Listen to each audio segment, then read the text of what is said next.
Welcome to Nightmare Files, where real horror and chilling mysteries come to life. From eerie footage to unsettling stories, prepare for nightmares you won't forget. It was a bitterly cold spring morning when Caleb Hart received the call that would change everything. Standing on his modest porch in Portland, watching his breath mingle with the chill air, he answered the phone with a mix of curiosity and cautious anticipation. A deep, gravelly voice came through. Urgent, commanding. "Mr. Hart, this is Richard Hawthorne from the Ironwood Forestry Division. We have a situation in the remote Ironwood National Forest. A neglected fire lookout tower on a ridge that has lain silent for decades. We need someone with your expertise to restore it. Are you interested?" Caleb, a seasoned contractor known for venturing into the most isolated corners of the wilderness, felt a thrill course through his veins. Though he was accustomed to solitude, something about this call was different, eerier. With a steady voice that belied the knot of apprehension in his stomach, he asked, "When do you need me?" "At first light," replied Hawthorne, his tone measured yet insistent. "And understand, this tower is in a place with no cell service. You'll be entirely on your own for weeks. We must complete the restoration swiftly. The rising threat of forest fires leaves us little choice." For a long silent moment, the only sound was the soft hum of the early morning. Then, with a resolute nod, if only he could see it, Caleb accepted the job. At dawn, the sky was a palette of muted blues and grays. Caleb loaded his battered pickup truck with every essential tool: heavy-duty hammers, saws, a cache of non-perishable food, a reliable water filtration system, and even a few personal comforts: his cherished acoustic guitar and a portable radio. As he departed from Portland, the familiar urban hum gradually faded, replaced by sprawling fields and then by the dense, ancient forests. The modern world receded behind him, giving way to a landscape that was wild, mysterious, and a little foreboding. The highway was long and solitary, its smooth asphalt eventually yielding to rough, winding gravel roads that snaked through towering groves of pine and fir. With every mile, the feeling of isolation grew. Caleb noticed the subtle sounds of nature: a distant bird call, the soft rustle of leaves stirred by a cool, ominous wind, punctuating the profound silence. Then, along one particularly desolate stretch, he spotted something unusual. Large, oddly shaped footprints pressed into the soft earth by the roadside. They were far too enormous to belong to any known local animal, and a shiver ran down his spine. Yet, he brushed it off as a quirk of the wilderness, one of its many ancient secrets. Hours later, as he rounded a bend and the forest canopy opened to reveal a breathtaking vista, Caleb finally caught sight of his destination. Perched atop a rugged ridge, the old fire lookout tower loomed like a relic of a bygone era. Its wooden structure, once proud and resolute, now stood weathered and forlorn, missing shingles, grimy windows, and an aura of melancholy. The tower seemed to mourn its years of neglect, a silent sentinel amidst the wild. Caleb parked his truck in a narrow clearing near the base of the ridge and stepped out into the crisp morning air. With cautious optimism, he began his ascent toward the tower. Each step echoed on the frost-laden ground, accompanied by the crunch of brittle leaves and the distant, haunting calls of the wilderness. As he climbed the rickety stairs to the tower's balcony, he couldn't help but notice odd impressions on the ground below. Gigantic footprints, strangely elongated and deliberate. These mysterious marks hinted at a presence unknown, a secret lurking in the shadowed undergrowth. Though he tried to dismiss them as mere tricks of isolation, a nagging sense of unease settled in his heart. And so, with the ancient tower looming before him and the silent forest whispering secrets in the wind, Caleb took his first step into a realm where nature and mystery intertwined. A realm where the past, the present, and something unnameable converged in a chilling dance. That first night in the tower was unlike any Caleb had ever experienced. As dusk fell, the forest around him seemed to exhale an eerie silence, one that swallowed the usual symphony of nocturnal rustlings. He sat on the creaking balcony, his lantern casting quivering shadows over the weathered wood. The wind, which earlier had whispered through the pines, now barely stirred, as if the forest itself were holding its breath. A deep stillness blanketed the woods. Then, as if from the depths of a forgotten past, a low, almost imperceptible murmur began to rise. It was not the call of any bird, nor the rustle of small animals. It was a sound that vibrated in his very bones, a slow, rhythmic whisper that seemed to speak in a language older than time. Caleb's heart pounded fiercely as he strained his ears. "Is someone there?" he muttered into the silence. His voice echoed back to him, lost in the vastness of the night. Every instinct screamed that he was not alone, though he could see nothing beyond the trembling light. In the distance, between the gnarled trunks, shapes flickered, brief, ghostly apparitions that vanished as soon as he focused his gaze.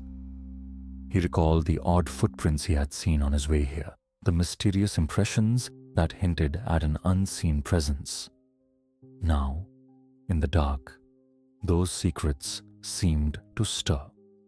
The whispering sound grew slightly louder, a soft susurration, almost like an incantation. Caleb's thoughts raced. Was it merely the wind through ancient branches, or something else? Unable to sleep, he paced the narrow wooden floor of the tower. Every creak of the old structure, every sigh of the wind against the battered walls sent shivers down his spine. His mind played tricks on him. Was that the sound of slow, deliberate footsteps in the underbrush below? Or perhaps the low, mournful growl of a creature hidden in the gloom? The night dragged on, filled with moments of breathless anticipation. At times, Caleb felt as though he were being watched, an unseen pair of eyes burning with a faint, unnatural light. His pulse throbbed in his ears as he attempted to shake off the unsettling feeling. Yet, even as the hours stretched interminably, the voice of the forest remained, a quiet murmur that promised both revelation and dread. Days passed, and by daylight, Caleb's work on the tower continued in a steady rhythm. Yet the whispers of the night had left a mark on his soul, a constant, nagging suspicion that something lurked just beyond the reach of his lantern's glow. He began noticing subtle changes, tools misplaced, shadows that lingered a moment too long, and that inexplicable feeling of being observed whenever he glanced toward the dense forest. Then, on a night when a fierce storm battered the wilderness with driving rain and howling winds, the terror he had sensed finally manifested. It was around midnight when, as Caleb was reinforcing a fragile window frame, a flash of movement caught his eye. For an instant, the world seemed to slow. The raindrops suspended in midair, the howling wind a mere whisper. And there, emerging from the darkness at the edge of his vision, stood a hulking figure. The creature was unlike anything he had ever seen. Standing on two powerful legs, it moved with a loping gait that was both graceful and monstrous. Its body was shrouded in matted, dark fur, that clung in clumps, as though it had battled the elements for centuries. But it was the face that sent a jolt of raw terror through him. A long, twisted snout lined with uneven, razor-sharp teeth and eyes that burned a sickly yellow with an unnerving intelligence. For a split second, time froze. Caleb's mind screamed to run, yet his body remained rooted to the spot in paralyzing shock. The creature's eyes met his, and in that gaze, he felt the weight of countless dark secrets, the silent witness of the forest's ancient history. A low, guttural snarl emanated from its throat, a sound that seemed to echo from the very depths of the earth. Then, as if stirred by some primordial command, the beast lunged. Instinct took over. Caleb dropped his tools and sprinted across the creaking wooden floor, the creature's heavy footfalls pounding behind him. The storm raged outside, the torrential rain and howling wind mingling with his frantic footsteps. He dashed up the narrow, splintered staircase, his heart pounding so fiercely he was sure it would burst from his chest. Midway up, a searing pain shot through his leg. A savage claw had grazed him, tearing through flesh and drawing crimson blood. Panic surged through him, but with a roar of determination, Caleb pushed onward, clutching at the rough, ancient rungs as he climbed higher. Finally, he burst into the cramped upper room of the tower, a small, dim space that now felt like a fortress against the relentless pursuit. Trembling, he barricaded the door with heavy tools and pressed his back against the cold wood, listening as the creature's roars and thuds reverberated against the tower's walls. For what felt like an eternity, he sat in suffocating darkness, every creak and gust of wind sending fresh spikes of fear through his body. Then, gradually, the storm began to relent. The ferocity of the wind softened, and the creature's pursuit seemed to fade into a distant echo. As dawn broke, pale light seeped through grimy windows, and Caleb, battered and shaking, gingerly unlatched the door. With a deep, shuddering breath, he peered out into the misty clearing. There was no sign of the beast, only the quiet murmur of a forest coming back to life after a long, harrowing night. Yet, the memory of those burning yellow eyes and that monstrous snarl lingered in his mind like a curse. With the first fragile rays of dawn filtering through grimy windows, Caleb slowly unlatched the barricaded door. The world outside was bathed in a pale, uncertain light, a quiet that felt both soothing and unsettling. Every step he took on the cold, dew-laden ground was punctuated by the soft rustle of leaves and the distant chirp of early birds. Yet, even in that serene moment, he could not shake the echo of the monstrous presence that had stalked him through the night. Shaking and bleeding from his wounded leg, Caleb stumbled out of the tower. His eyes darted nervously around the clearing, half expecting to catch a glimpse of those burning, malevolent yellow eyes. But there was only the ancient forest, towering pines shrouded in mist, silent and inscrutable, as if guarding secrets too terrible to be spoken aloud. Then, slicing through the eerie silence, the distant thump of rotor blades reached his ears. A rescue helicopter, its rotors slicing the air in a rhythmic whoosh, descended slowly from the sky.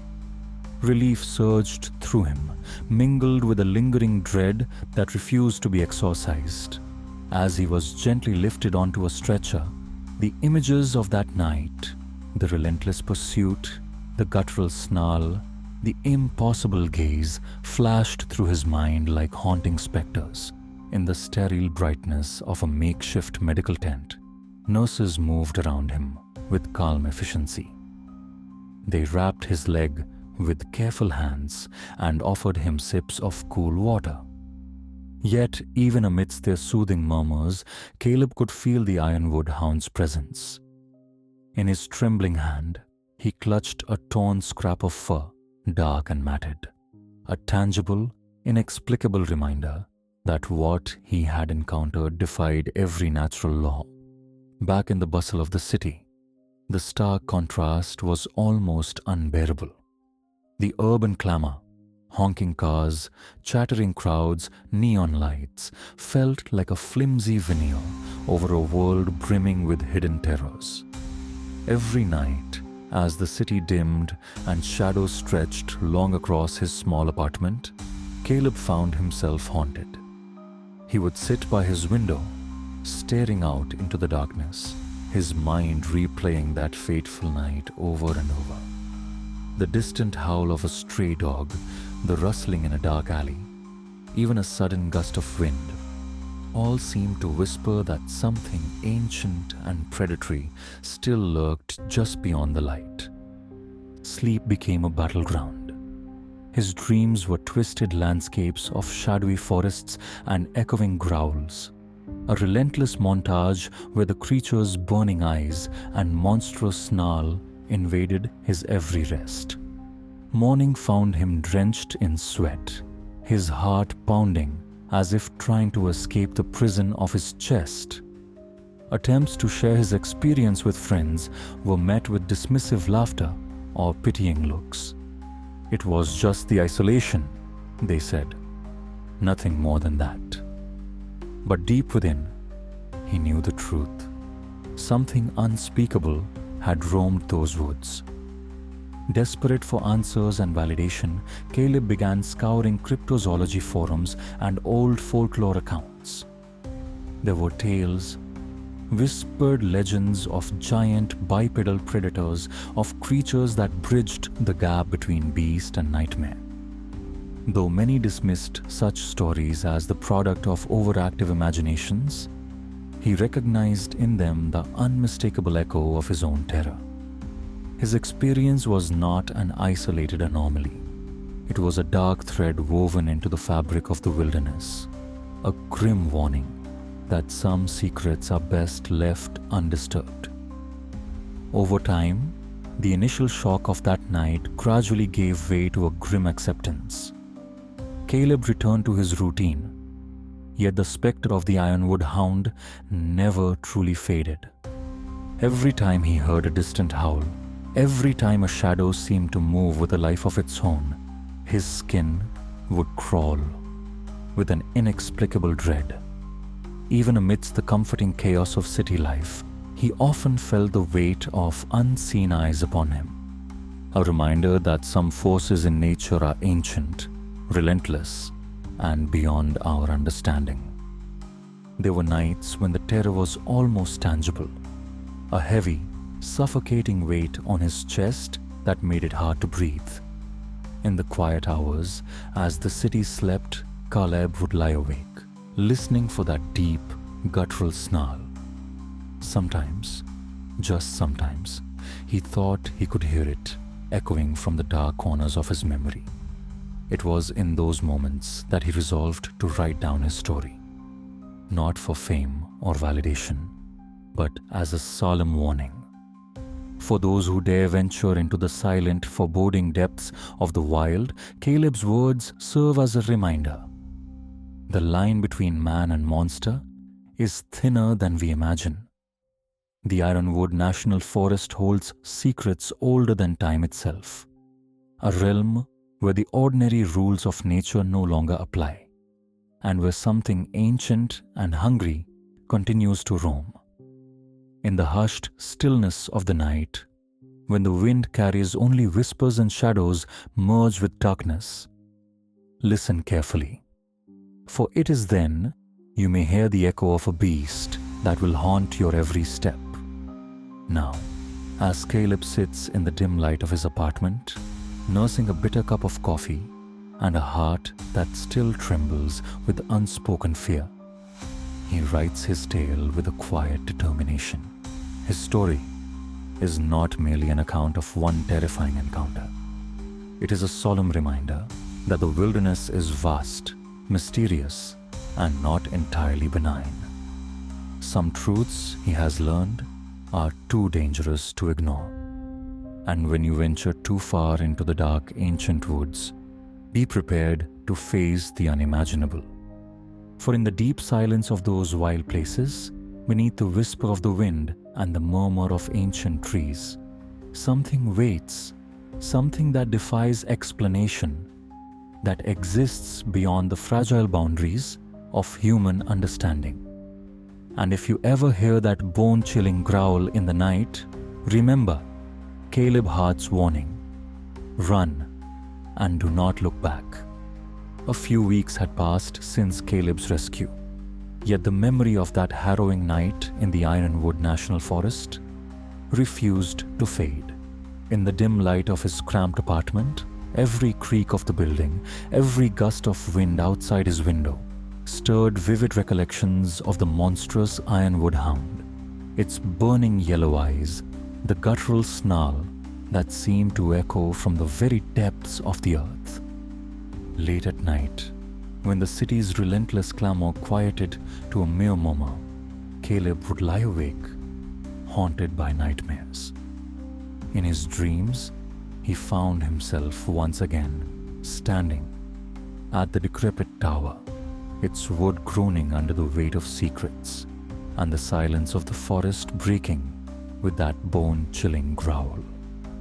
Sometimes the dreams were so real that he could almost feel the creature's ragged breath on his neck, almost hear its heavy, deliberate footsteps creeping ever closer. Unable to find solace in sleep, Caleb began to seek answers. By day, he scoured cryptozoology forums and obscure folklore texts, desperate to understand the nature of the creature that had shattered his world. Late one evening, while poring over faded documents in a cluttered corner of his local library, he stumbled upon an old, leather-bound journal. Its pages, yellowed with age and filled with spidery handwriting, recounted eerie tales of strange beings said to haunt the very depths of the Ironwood National Forest, beings that defied the laws of nature and time. The journal spoke of an ancient legend passed down through generations of local inhabitants. According to the faded script, there existed a guardian of the forest, a spectral beast that emerged only under the shroud of darkness. It was described as a warden of the shadows, a creature born of the earth's primordial fury and nurtured by centuries of solitude. Its eyes, the text claimed, glowed with an unholy luminescence, a warning to all who dared trespass into its dominion. Every word of that legend sent shivers racing down Caleb's spine. The description was disturbingly close to what he had witnessed. He felt an overwhelming compulsion, a burning need to confront these mysteries head-on, to either unearth the truth or banish the nightmares forever. Yet, even as he resolved to delve deeper, a quiet voice within cautioned him. Some secrets are meant to remain buried. Days turned into restless nights as Caleb's obsession grew. His apartment, once a refuge, had become a veritable shrine to his terror. Photographs of the tower, scanned images of the journal's pages, and sketches of those monstrous claw marks cluttered every surface. Every spare moment was devoted to research. Every conversation with acquaintances ended with his hushed recounting of the legend, a tale that few would believe, yet many seemed to have heard in hushed tones. One particularly stormy night, as thunder rumbled in the distance and rain lashed against his window, Caleb received a phone call. The voice on the other end was unfamiliar, low and measured, with an accent that hinted at the remote corners of the Pacific Northwest. "Mr. Hart," the caller began, pausing as if to weigh his words, "I have information regarding the Ironwood anomaly." Caleb's heart pounded as he listened. The mysterious informant claimed to be a retired forestry ranger, one who had witnessed inexplicable phenomena deep within the forest decades ago. "They say the creature is not merely an aberration of nature," the voice murmured, "but a remnant of a time when the earth itself was young, a living echo of primordial chaos. It has been seen roaming the forest for generations, and its appearances are often preceded by unsettling omens, sudden silence in the woods, inexplicable footprints, and a persistent, unearthly glow among the trees." The caller's words resonated with every fragment of Caleb's own experience. After a few more cryptic remarks, the line went dead. Left alone with the echo of that voice, Caleb's mind whirled. Was this the validation he so desperately needed, or a further descent into madness? The call set something ablaze inside him, a decision crystallized by the need for closure. Despite the terror that had so long kept him tethered to the safety of his city, Caleb felt a magnetic pull toward the forest. He began making tentative plans to return to Ironwood, to confront the darkness that had so irrevocably scarred him. His body ached at the thought of enduring another journey into that implacable wilderness. But his spirit, battered yet unbowed, was determined. Preparations were meticulous. Caleb reassembled his old gear, inspecting every tool with clinical precision. He repacked his battered truck with an even greater assortment of supplies: medical kits, extra food, advanced navigation instruments, and this time, a state-of-the-art digital camera to document any anomaly. His mind was set on gathering undeniable evidence, not only for himself, but for anyone who might dare to question the boundaries between myth and reality. On the morning of his departure, as fog swirled around the city's outskirts and the first pale light of dawn broke over Portland, Caleb felt a mixture of trepidation and resolve. The memory of the Ironwood hound's savage snarl and those piercing eyes propelled him forward, despite the lingering ache in his wounded leg. Every mile he drove, the urban sprawl gave way to wild, untamed landscapes, an ominous reminder that he was returning to the realm where the unknown reigned supreme. As he navigated the winding roads leading to the forest, the familiar sensation of isolation enveloped him once again. The highway, now a mere artery through the heart of nature, pulsed with a quiet, haunting promise. Caleb's thoughts oscillated between the rational and the superstitious. Could he truly uncover the truth behind the legend? Or was he destined to be consumed by the same darkness that had nearly claimed him before? By midday, his truck reached the outskirts of the Ironwood National Forest. The towering trees loomed like ancient sentinels, their canopies forming an impenetrable veil that whispered secrets of the ages. Caleb parked near a narrow trailhead, the forest silence punctuated only by the occasional rustle of unseen creatures. As he stepped out into the cool, damp air, he paused, breathing deeply, both to steel his nerves and to embrace the overwhelming presence of nature in its raw, unfiltered form. With every cautious step along the winding trail, the memory of that fateful night resurfaced. The pounding of his heart, the terror in his eyes, the relentless chase through the labyrinthine woods. Now, however, he was no longer merely a victim of circumstance.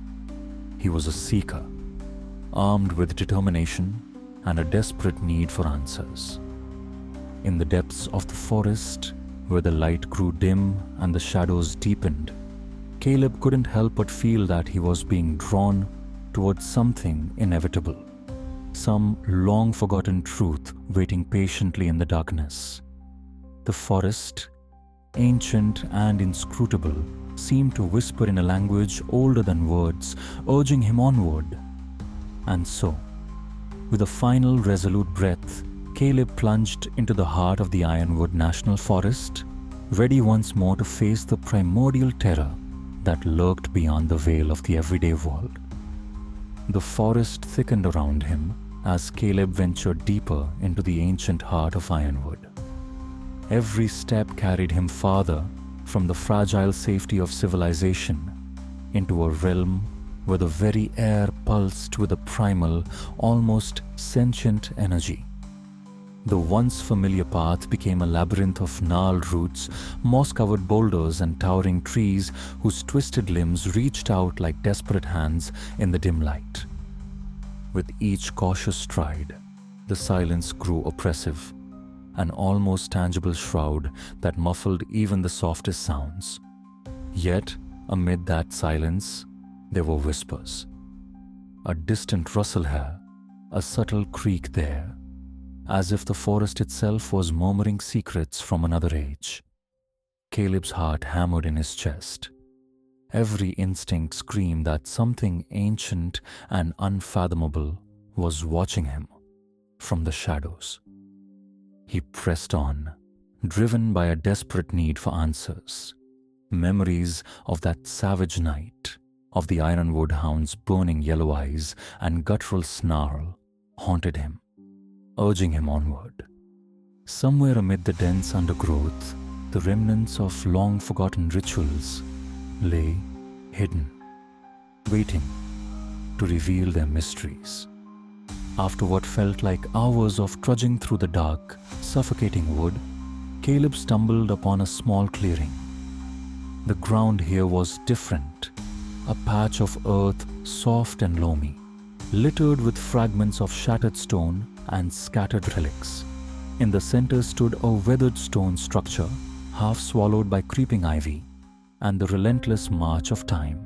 Its surface was etched with mysterious symbols and petroglyphs, their contours worn smooth by centuries of wind and rain. Caleb's breath caught in his throat as he knelt beside the structure. The carvings told a story, a legend of a warden of the shadows, a guardian spirit of the forest, born from the earth's primordial chaos and nurtured in the silence of forgotten epochs. The images depicted human figures in desperate supplication, offering trembling hands to a monstrous being with a twisted snout, enormous claws, and eyes that shone with an otherworldly luminescence. The resemblance to the creature he had encountered was undeniable. A chill ran down his spine. The legends spoke of a time when nature itself was wild and untamed, a time when the boundaries between myth and reality blurred. Was the Ironwood hound that he had witnessed merely a remnant of that ancient era? Or was it something even more sinister, a harbinger of a darkness that had never truly left these woods? Lost in thought, Caleb almost didn't notice the sound at first, a low, rhythmic thumping, as if enormous feet were treading the soft earth beyond the clearing. His pulse quickened, every muscle tensed in alert. He rose slowly, eyes scanning the dense canopy for any sign of movement. Then, from the edge of the clearing, a figure emerged. At first, it was just a shadow, a dark mass sliding between the trees. But as it drew nearer, the details became horrifyingly clear. The creature was massive, its form standing nearly 8 feet tall, covered in thick matted fur that seemed to absorb the faint light. Its elongated snout, lined with rows of jagged, uneven teeth, moved in a slow, deliberate snarl. And then those eyes, sickly yellow and eerily intelligent, locked onto Caleb's own, freezing him in place. For a long, heart-stopping moment, the world narrowed to that single, malignant gaze. The creature's presence was overwhelming, its very being exuding an aura of ancient, relentless power. In that silent exchange, Caleb felt as if time itself had slowed, as if the forest held its breath in anticipation of what might come next. Without warning, the beast advanced. Its movements were unnervingly fluid for something so enormous, and every step it took reverberated like the echo of a long-forgotten drum. Caleb's survival instinct roared to life. He stumbled backward, tripping over exposed roots and falling onto the damp ground. The creature paused, as if savoring the moment, before lunging with a guttural roar that split the air. The ensuing chase was a blur of adrenaline and terror. Caleb scrambled to his feet, his heart pounding like a war drum as he raced through the tangled undergrowth. The creature pursued relentlessly, its heavy footfalls muffled by the soft earth, yet unmistakably thunderous. Branches whipped at his face, and rain, sudden and cold, began to fall, as though the heavens themselves mourned the unfolding horror. Caleb's mind was a cacophony of fear and determination. Every instinct told him to run faster, to find a hiding place or a means of escape. But the forest was a maze, and the creature's uncanny familiarity with the terrain made every path seem equally treacherous. At one point, he burst into a narrow, winding trail that led him along a rocky outcrop.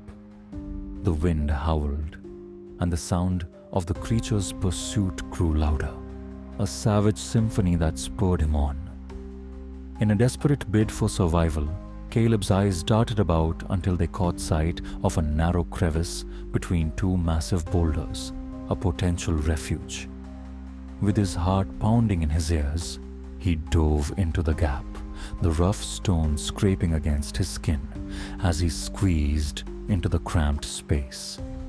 He held his breath, every nerve on high alert, as the thunder of heavy footsteps approached the crevice. Time seemed to stretch into eternity. The creature's roars grew nearer, each one sending shivers through Caleb's very soul. He could hear the scraping of claws against stone, the soft rustle of fur sliding over the boulders. For agonizing moments, he dared not move, his entire being frozen in terror. Then, almost as suddenly as it had come, the sound receded. The creature, perhaps finding no prey in the narrow crevice, moved on.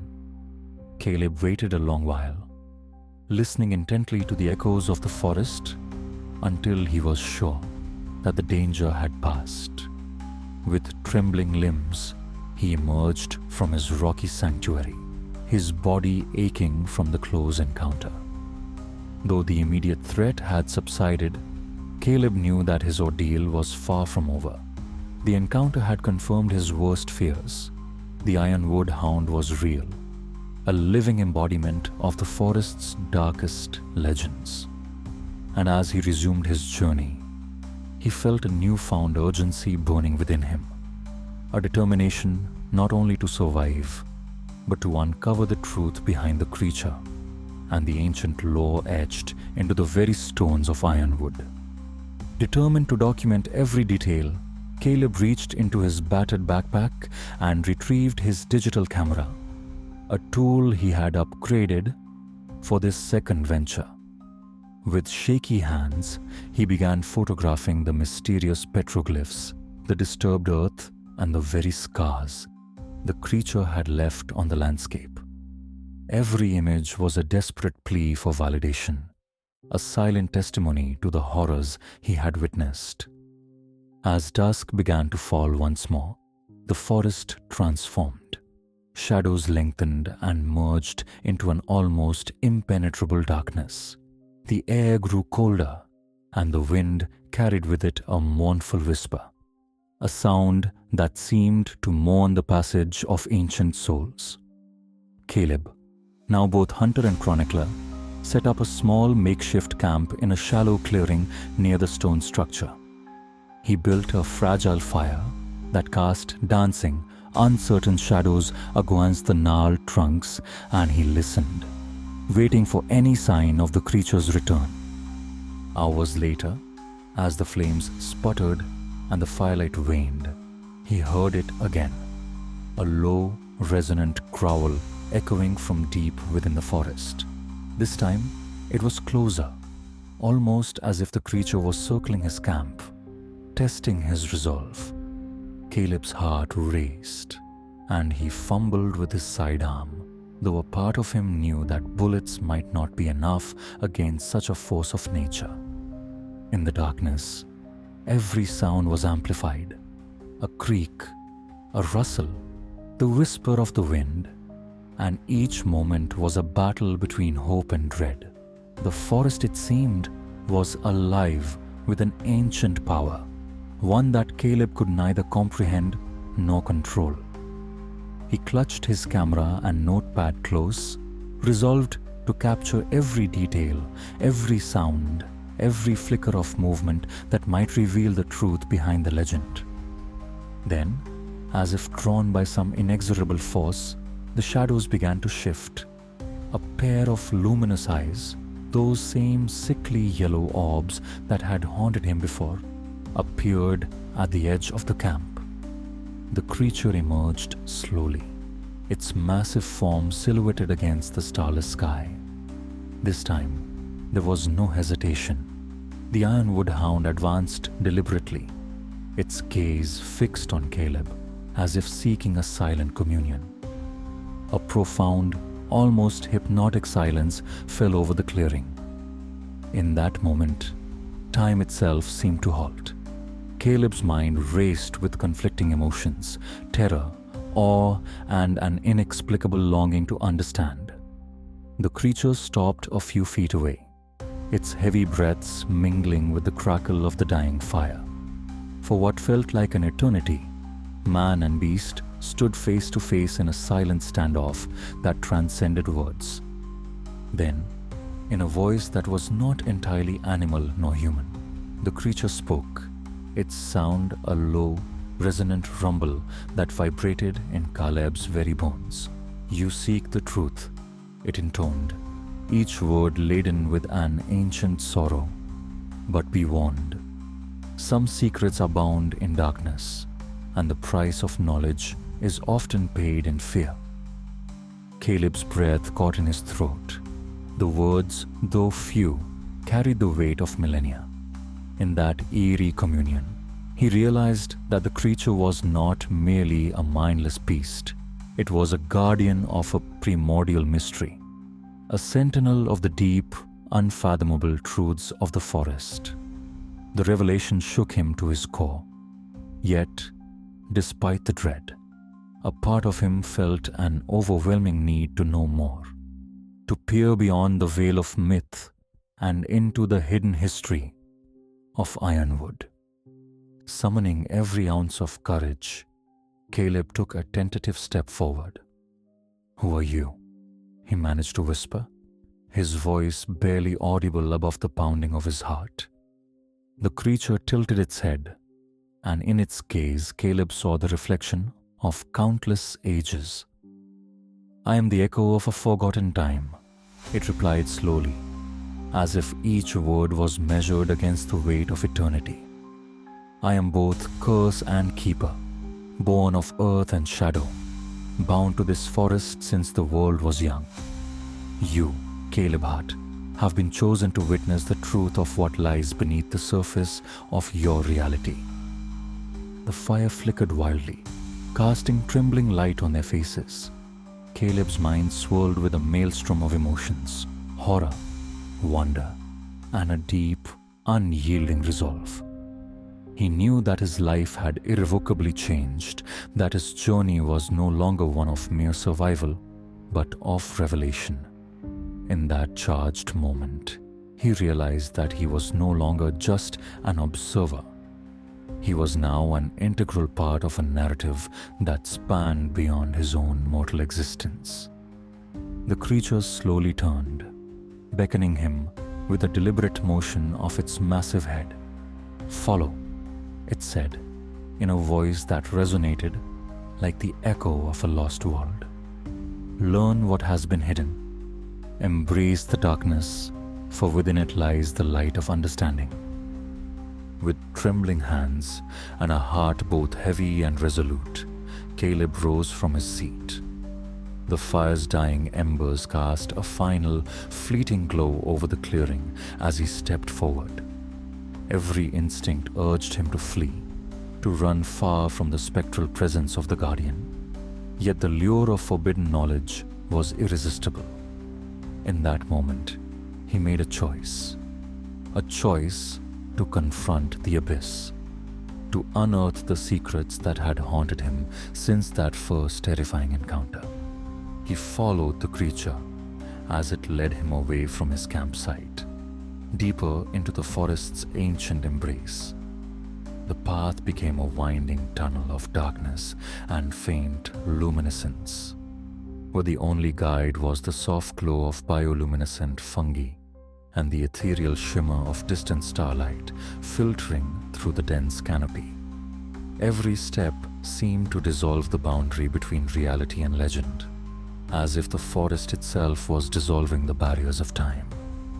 As they walked, the guardian spoke in murmurs that intertwined with the rustling leaves. It recounted the tale of a time when the forest was whole and unspoiled, a time when the creatures of the wild roamed freely, and humanity had not yet marred the delicate balance of nature. It spoke of sacrifices made by ancient peoples, of rituals performed under blood-red moons, and of a pact forged between man and beast that ensured the survival of both. The words, though cryptic, resonated with a timeless truth, echoing the very pulse of the earth.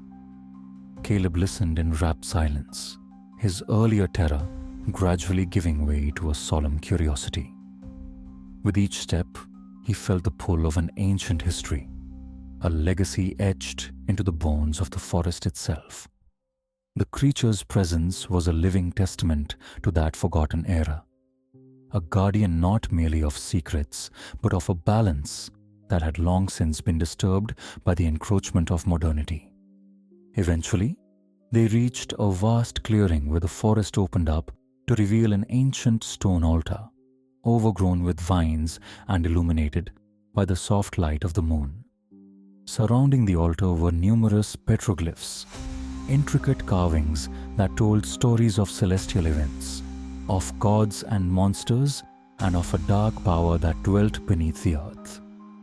The sight was both awe-inspiring and deeply unsettling, a reminder that the legends of old were not mere fairy tales, but echoes of a profound, primordial truth.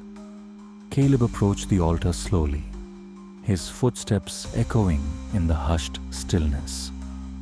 The guardian remained a short distance away, its yellow eyes fixed on him with an intensity that defied mortal understanding. As he reached out to touch the cool, weathered stone, a surge of energy rippled through him, a mixture of dread and enlightenment that left him momentarily breathless.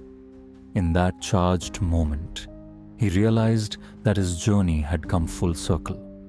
The truth he had sought, the mystery of the Ironwood hound, was not confined to a single terrifying encounter. It was woven into the very fabric of the forest, a living, breathing testament to an era when the world was governed by forces beyond human comprehension. With the ancient altar as his witness, Caleb vowed to carry this revelation forward. His tale would not simply be one of horror, but a solemn warning, a call to respect the deep, inscrutable forces of nature, and to honor the fragile balance between light and darkness.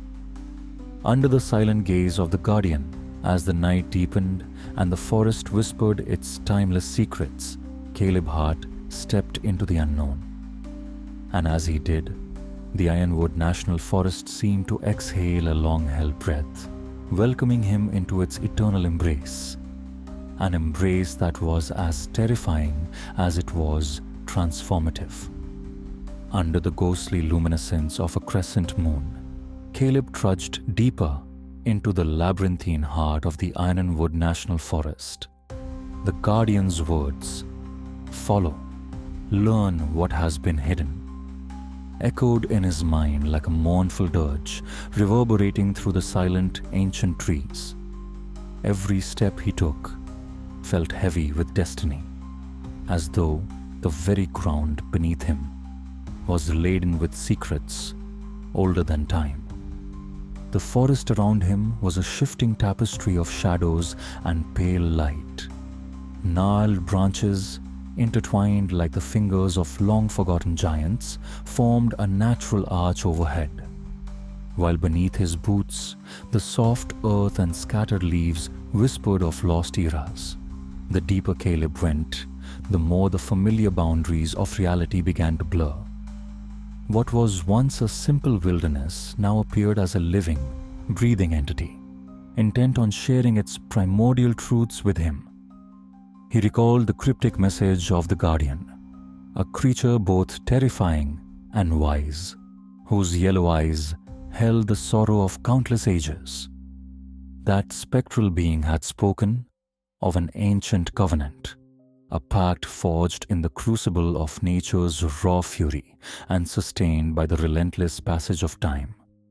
It had hinted that the Ironwood Hound was not a mere aberration, but a manifestation of a deep, cosmic balance, a reminder that the world was shaped by forces that defied human understanding. As he advanced, Caleb's thoughts churned with both dread and determination. His heart pounded with every step, not solely from fear, but from the weight of the burden he now carried. The need to uncover truths that many would prefer remained hidden. He moved cautiously, every sense alert to the slightest rustle, every shadow potentially concealing a remnant of that ancient power.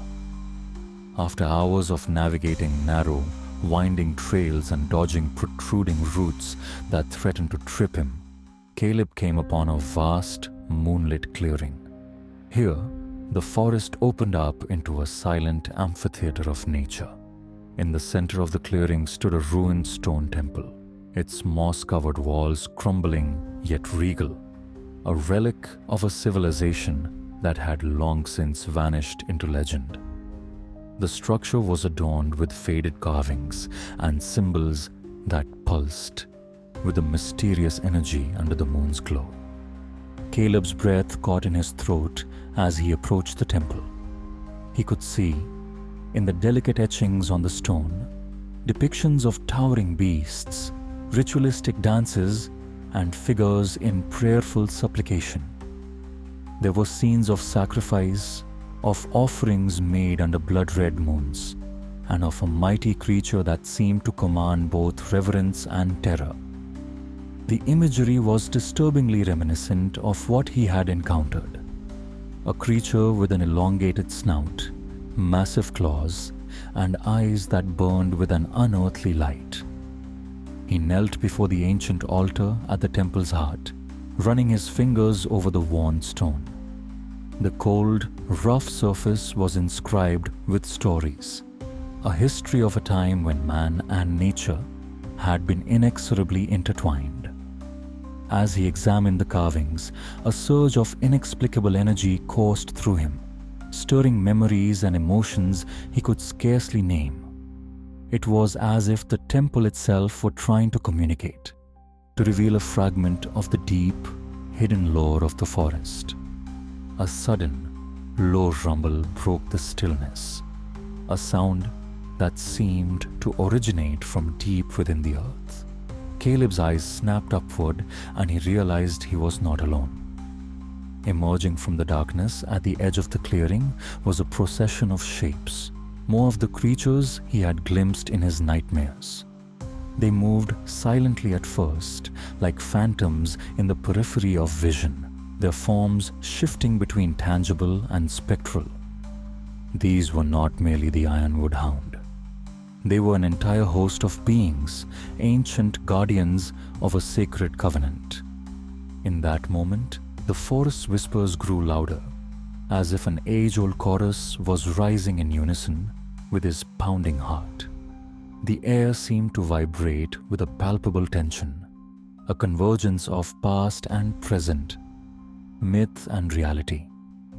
Caleb felt an overwhelming urge to document every detail, to capture these eerie visions with his camera and in his writing, for he knew that the truth he was about to witness would change the very fabric of his being. With trembling hands, he retrieved his digital camera from his pack. The device felt both modern and inadequate in this ancient setting. A small beacon of technology confronting the wild, untamed forces of nature. He began to take photographs of the temple, the cryptic symbols, and even the ghostly silhouettes moving at the clearing's edge. Every snap of the shutter was a desperate attempt to seize the ephemeral, to hold on to something real amid the swirling mists of legend. Then, as if on cue, a great, echoing howl rippled through the clearing, a sound so deep and resonant that it seemed to shake the very stones of the ruined temple. The creatures drew nearer, their forms coalescing into something formidable and majestic. Leading the silent procession was the Ironwood hound itself, its monstrous silhouette emerging from the darkness. Its coat was matted and wild, its eyes a fierce burning yellow that penetrated the soul.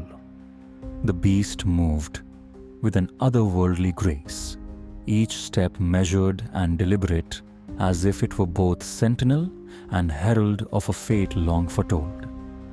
Caleb's heart thundered, a mixture of primal terror and an inexplicable magnetic fascination.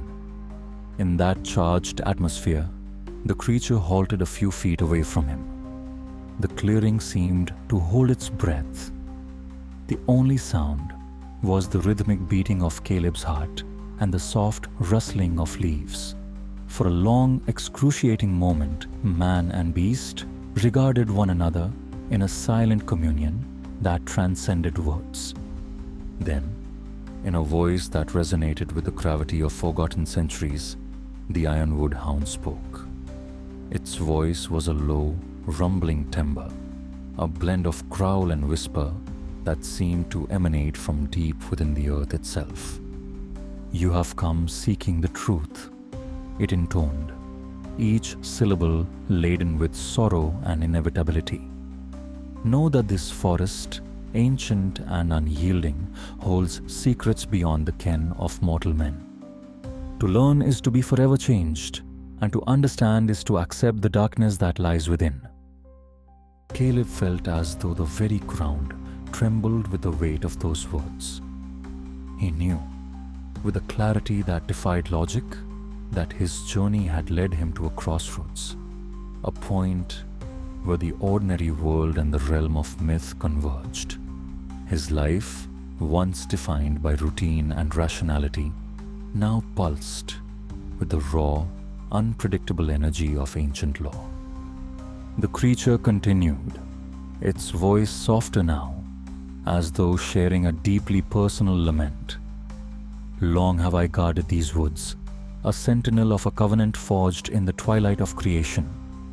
The balance of nature is fragile, and the encroachment of man has disturbed the ancient order. Many have come seeking answers, yet few possess the courage to face the truths hidden in the darkness.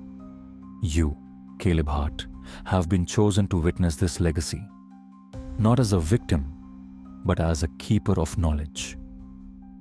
The words struck Caleb like a tidal wave. His mind raced with questions. What did it mean to be a keeper of knowledge? How could one man bear the burden of truths that spanned millennia? And yet, amid the swirling uncertainty, a spark of resolve ignited within him. If his destiny was to become the chronicler of these ancient mysteries, then he would embrace it, even if it meant surrendering his old life to the eternal inscrutable rhythm of the forest. In that moment of revelation, the Ironwood hound stepped aside, as if yielding a path. It gestured with a slow, deliberate movement of its head toward a narrow passageway that led away from the clearing and into a shadowed corridor of trees. The creature's eyes, still burning with that otherworldly fire, never left Caleb's face, as if silently urging him to follow. With no more time for hesitation, Caleb gathered his belongings. His camera, his notepad, every scrap of evidence he had collected, all became tokens of his commitment to this newfound purpose. He took one last lingering look at the ruined temple and the silent congregation of ancient guardians, then stepped into the corridor. The passageway was dark, the only light coming from the faint glow of bioluminescent fungi clinging to the damp walls, and the occasional glimmer of starlight filtering through the dense canopy above. As Caleb walked, the atmosphere shifted perceptibly. The air grew cooler, denser, as though laden with the weight of unseen centuries. Every step was accompanied by the distant murmur of voices, a chorus of spectral echoes that seemed to recite long-forgotten incantations. The corridor twisted and turned, leading him deeper into a realm where time itself appeared to lose meaning. Here, the boundaries between dream and reality blurred. Every sound and shadow took on an almost surreal quality, as if he were traversing a living memory of the forest's ancient soul. Hours passed, or perhaps it was only minutes, before Caleb emerged into a vast underground cavern. The space was colossal, its ceiling lost in darkness, and the floor spread out before him in a mosaic of natural stone and scattered relics. At the center of the cavern stood a massive stone dais, its surface intricately carved with symbols and figures that pulsated with a faint, otherworldly light. Around the dais, clusters of ancient artifacts lay forgotten. Rusted tools, shattered pottery, and fragments of what might have been ceremonial masks. It was as if the cavern were a time capsule, preserving the echoes of a long-lost civilization that had once worshipped the very forces now manifest in the forest above. Caleb's breath caught in his throat as he approached the dais. He felt as though he were on the verge of a profound revelation, a threshold beyond which the mysteries of the Ironwood National Forest would finally be laid bare. He set his camera on a flat stone nearby and began to record his observations, his voice trembling with both fear and wonder as he documented every detail. The air in the cavern was heavy with a palpable energy, and as Caleb stepped closer to the dais, he could almost hear the whispers of the past. Faint echoes of ritual chants and the rhythmic beating of drums reverberated through the stone walls, creating a haunting symphony that stirred something deep within him. In that moment, he understood that he was not merely an intruder. He was a participant in a sacred legacy, a witness to a dialogue between the living and the eternal. Then, from the depths of the cavern, a sudden movement caught his eye. A flicker of pale light danced along the far wall, and the sound of soft, measured footsteps reached his ears. Caleb turned slowly, his hand instinctively reaching for the sidearm at his hip, though he no longer felt the urge to fight. Instead, he felt an overwhelming need to understand.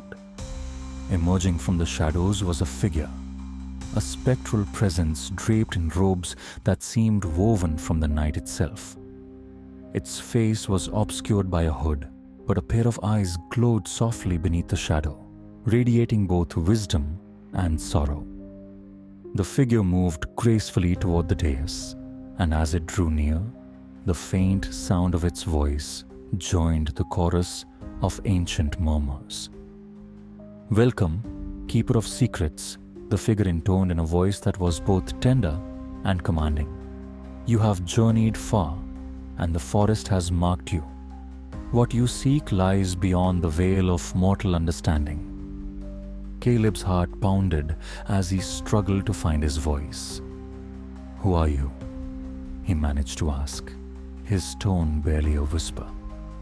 The robed figure paused as if considering his question with infinite care. "I am Eloria," it replied softly, "a guardian of memories and a conduit between the worlds. I have watched over these sacred grounds for countless generations, preserving the law and guiding those who are chosen to learn the truth. You, Caleb, have been called by fate, and now you must bear witness to what has long been hidden." Eloria's words resonated deeply within Caleb, stirring a maelstrom of emotions, fear, reverence, and a longing for comprehension. She motioned gracefully toward the dais, where the carvings seemed to shimmer and shift, revealing scenes of ancient rituals, celestial alignments, and the eternal struggle between light and darkness.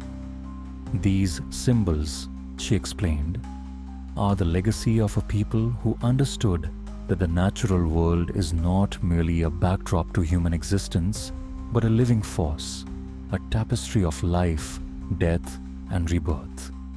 They knew that every creature, every whisper of wind, every flicker of starlight holds a piece of the truth." Caleb listened intently, his mind awash with the enormity of her revelation. "What is the truth?" he asked, his voice trembling with anticipation. "The truth," Eloria replied, "is that the Ironwood National Forest is a realm where the boundaries of time and space dissolve. The Ironwood Hound and the many guardians that dwell within these woods are not aberrations. They are the natural order manifest in forms that defy your modern understanding. They are the echoes of a primordial past, relics of a world before civilization, reminders that the earth is vast, mysterious, and not easily tamed." Her words hung in the air, heavy with significance. Caleb felt an overwhelming sense of responsibility and awe. He realized that his journey was not merely about escaping the terror of the forest, but about understanding the delicate balance between humanity and the wild, a balance that had been disrupted by the relentless march of progress. Eloria extended her hand toward him, and in that gesture, Caleb sensed an invitation, a call to embrace a destiny that was as terrifying as it was transformative. "Do you wish to know more?" she asked gently, her eyes, though shrouded, burning with an inner light. With a deep, steadying breath, Caleb nodded. "Yes," he whispered, his voice resolute. "I must understand." Eloria smiled, a faint, sad curve of her lips that seemed to hold the weight of ages. "Then follow me," she said. "There is a ritual that must be performed, a communion between man and the ancient spirit of the forest. Only through this rite can you truly comprehend the nature of what you have seen, and only then can you become the keeper of these secrets." For what felt like an eternity, Caleb and Eloria moved through the cavern in silent, measured steps. The path was lit by a strange, ethereal glow that emanated from the very walls of the underground chamber. Every now and then, ancient symbols flickered into view, as if animated by a long dormant magic. The air grew thick with incense-like aromas of pine resin, damp earth, and something indescribably ancient. They reached a secluded alcove at the far end of the cavern. Here, the stone floor was inscribed with a complex geometric pattern that radiated outward like the spokes of a cosmic wheel. In the center of the pattern lay a shallow basin carved from stone, its surface smooth and dark. Eloria gestured for Caleb to kneel before the basin. "This is the Well of Shadows," she intoned. "It is through this portal that the past and present intertwine. Drink from it, and you shall see the truth that lies buried in the depths of the forest." Caleb hesitated for a moment, his mind swirling with doubt and apprehension. Yet, the pull of destiny was irresistible. He knelt, his hands trembling as he cupped the cool, dark liquid that shimmered with an unearthly iridescence. With a deep, steadying breath, he raised the basin to his lips and drank. In an instant, his senses were overwhelmed by a cascade of visions. He saw flashes of ancient rites performed under starlit skies, of tribes gathered around blazing fires, their voices raised in harmonious chants to appease and honor the wild forces that govern their lives. He witnessed the birth of the forest, a tumultuous interplay of creation and destruction, where life sprang forth from chaos and faded into shadow. Amid these vivid images, the Ironwood hound appeared again and again, a spectral presence that both guided and warned. Time lost all meaning as Caleb was swept into the torrent of memory and myth. He felt himself merge with the very essence of the forest, the pulse of the earth, the rustle of leaves in an ageless wind, the unending cycle of life, death, and rebirth. In that ecstatic, terrifying moment, he understood that the ancient guardians were not monsters to be feared, but manifestations of nature's enduring spirit, a spirit that demanded respect, humility, and balance. When at last the vision subsided, Caleb found himself gasping for breath, his mind reeling with a newfound insight. Tears streamed down his face, not solely from the shock of what he had witnessed, but from an overwhelming sense of connection to the earth, to the ancient past, and to a destiny that was now inextricably linked with his own. Eloria's gentle voice broke the silence. "You have seen the truth," she said softly. "Now you must carry it forward, so that others may learn to respect the power of the wild and remember that there is more to this world than the surface of things." Caleb rose unsteadily, his entire being trembling with the enormity of his revelation. He knew that the burden of this knowledge would forever alter the course of his life.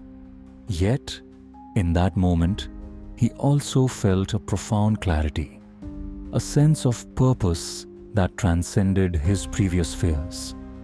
The forest, in all its ancient mystery, had chosen him as its chronicler, its keeper.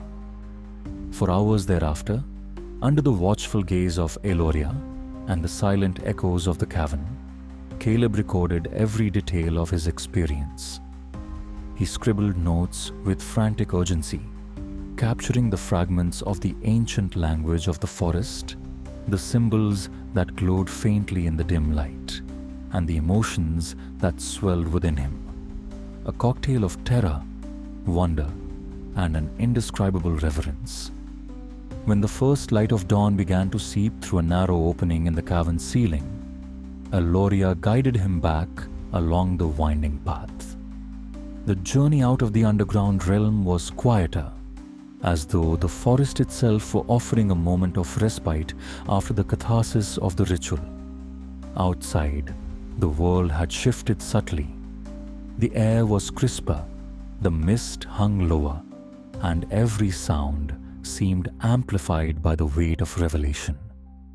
Caleb emerged into the pale light of early morning, his eyes heavy with both fatigue and determination. He paused at the edge of the forest, taking a final, lingering look at the ancient groves that had borne witness to his transformation. In his heart, he knew that his life would never again be that of a simple contractor from Portland.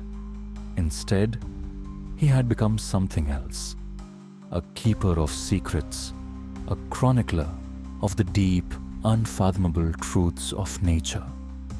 With the guardian's words still echoing in his mind and the memory of the ritual imprinted on his soul, Caleb set out on the long journey back to civilization. Every mile he drove seemed to blur the line between the mystical and the mundane, yet he carried with him the undeniable proof of what he had witnessed.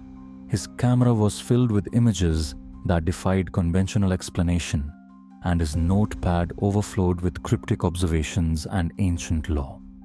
Back in the city, the cacophony of urban life felt jarringly out of place. Yet, amid the hustle and clamor, Caleb found moments of quiet reflection. Late at night, when the neon lights faded and the hum of traffic softened, he would sit by his window and reread his notes, the images of the forest and its enigmatic guardians burning bright in his memory. His transformation was not an easy burden to bear. The weight of such knowledge often pressed down on him in lonely hours, leaving him both isolated and strangely empowered. Over the following months, Caleb began to share his experiences with a select few, a small circle of academics, cryptozoologists, and fellow seekers of the inexplicable. Their responses ranged from skeptical inquiry to fervent belief, yet all were deeply moved by the raw authenticity of his account. Through these discussions, Caleb slowly pieced together fragments of a wider narrative. Reports of similar encounters in distant, wild corners of the country, ancient legends that spoke of creatures like the Ironwood hound, and local lore that had long been dismissed as mere superstition. He organized clandestine meetings in quiet cafes and abandoned warehouses, where voices hushed in reverence recounted stories of strange lights in the sky, inexplicable sounds in the woods, and mysterious disappearances near ancient groves. Each testimony, though disparate in detail, resonated with the same haunting melody, a reminder that the world was far more mysterious than modern science would admit. Yet, despite the growing chorus of voices, Caleb remained tormented by a lingering question. What now? He had seen the truth, experienced the ancient ritual, and embraced a destiny that few could comprehend. But with that knowledge came a daunting responsibility, a duty to protect the delicate balance between humanity and the wild, and to warn those who might unknowingly disturb the slumber of forces best left undisturbed. In a final act of resolve, Caleb decided to compile his experiences into a comprehensive account, a chronicle that would serve as both a memoir and a warning. He pored over every detail with obsessive care, revisiting the images on his camera, transcribing his fevered notes, and even recording himself in quiet moments of introspection. The manuscript grew slowly, each word imbued with the raw emotion of his journey, each sentence a testament to the fragile, enduring power of nature. As he neared the completion of his chronicle, the night grew heavy, with the promise of an oncoming storm. One evening, while Caleb was lost in thought at his desk in a small, sparsely furnished apartment, he felt the familiar, icy prickle of dread, a sensation that had haunted him since his first encounter in the forest. It was as if the very air around him had shifted, growing colder, heavier, as though an ancient presence had followed him back to the city. He rose from his chair and walked to the window, peering out at the rain-slicked streets and the dim glow of streetlights. In the distance, he thought he could just make out a pair of yellow eyes watching from a darkened alleyway, a final, silent reminder of the forest's eternal hold over him. His breath caught, and for a long moment, he stood transfixed, torn between the desire to flee and the compulsion to face the lingering specter of his destiny. That night, as thunder rumbled in the distance and the storm battered the city, Caleb vowed that his chronicle would not simply be a recounting of horror, but a call to respect the wild. He knew that every time someone ventured too deep into nature without reverence, They risked awakening forces that had slumbered for millennia. His words, he hoped, would serve as both a caution and a tribute, a legacy to the ancient guardians of the Ironwood National Forest and a plea for balance in an increasingly mechanized world. In the weeks and months that followed, Caleb worked tirelessly to finalize his manuscript. Every revision was an act of catharsis, a means to exorcise the lingering terrors that had once threatened to consume him. Though the world outside pressed on with its unthinking routine, within him a quiet revolution had taken root, a deep, abiding understanding that the natural world was not to be conquered, but revered. And so, with a final trembling keystroke, Caleb completed his chronicle. The document, now a sprawling tapestry of words, images, and raw emotion, was a testament to his journey.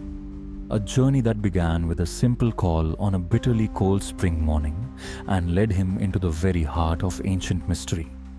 He titled it Echoes of Ironwood, a Keeper's Chronicle. And as he printed the final pages, he felt a sense of solemn closure mingled with an enduring hope. Caleb knew that his story, like the forest itself, was a living thing, forever echoing with the voices of those who had come before, and destined to guide those who would follow.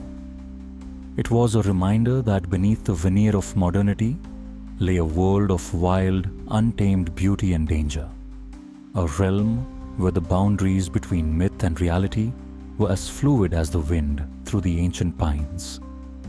In the quiet moments that followed, as the storm subsided and dawn broke once more over the city, Caleb packed his manuscript into a battered briefcase. He knew that sharing his tale might invite skepticism and ridicule, but he also understood that some truths, however terrifying, demanded to be told. With a determined heart, he resolved to distribute his chronicle to trusted individuals, scholars, environmentalists, and anyone willing to listen to the echoes of the wild.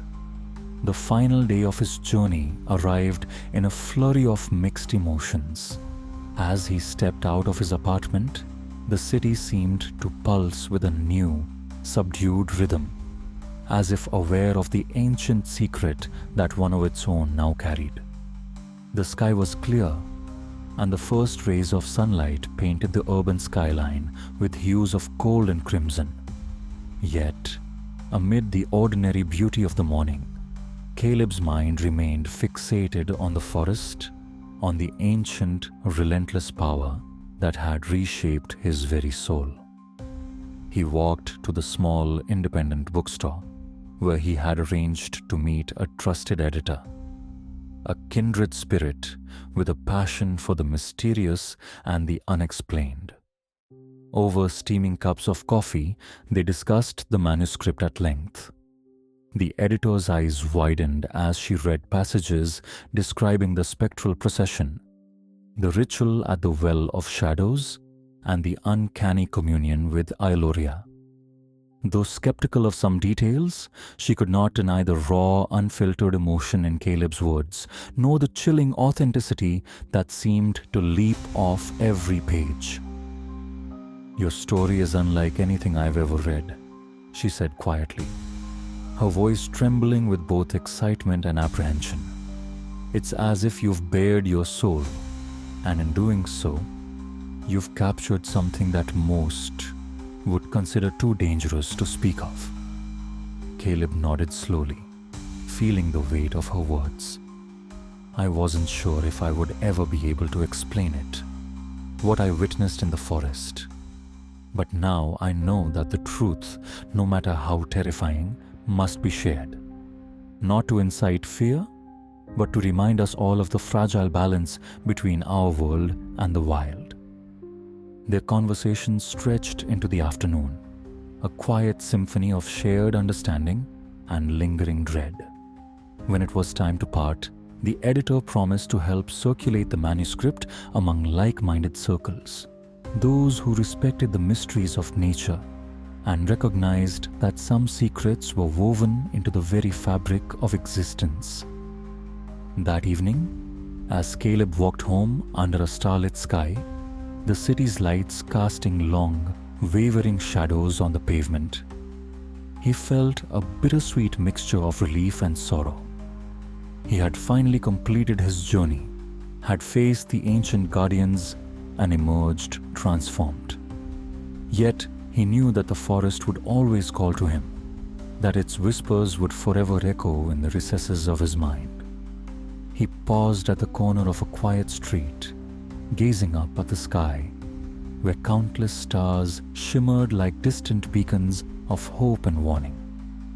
In that moment, Caleb Hart understood that his life had become a bridge between two worlds, the modern, orderly realm of humanity and the wild, untamed domain of nature's eternal mystery. His chronicle was not an end, but the beginning of a new chapter, a call to respect and protect the ancient forces that still roam the depths of the Ironwood National Forest. As he reached his apartment door, he felt the cool night air wrap around him, like a familiar cloak. He knew that, despite the progress he had made, the echoes of that ancient night would always be with him, both a blessing and a burden. And somewhere, deep within the forest, the Ironwood hound and its spectral kin continued their eternal vigil, guardians of secrets that no mortal should ever fully comprehend. Caleb stepped inside, the door closing softly behind him, and for a long moment, he simply stood there, listening to the gentle hum of the city, mingling with the lingering whispers of the wild. He knew that his journey was far from over. The manuscript he had written was but one testament to a world few dared to believe in. Yet, with each passing day, as he shared his story with those who would listen, he hoped that the ancient voices of Ironwood would awaken a sense of humility and wonder in a world that had long forgotten how to revere the mysteries of nature.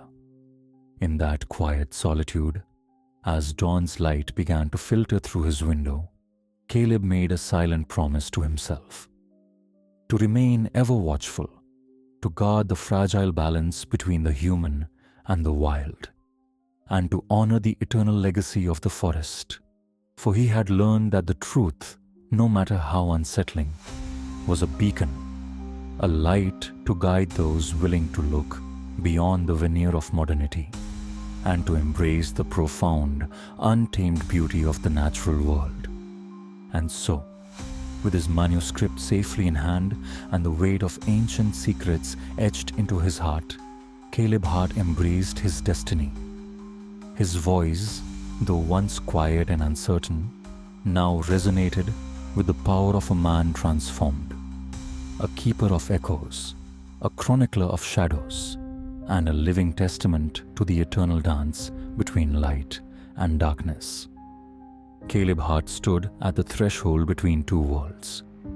The manuscript he had painstakingly compiled, Echoes of Ironwood, a keeper's chronicle, rested in his battered briefcase, a tangible repository of his torment, revelations, and transformation.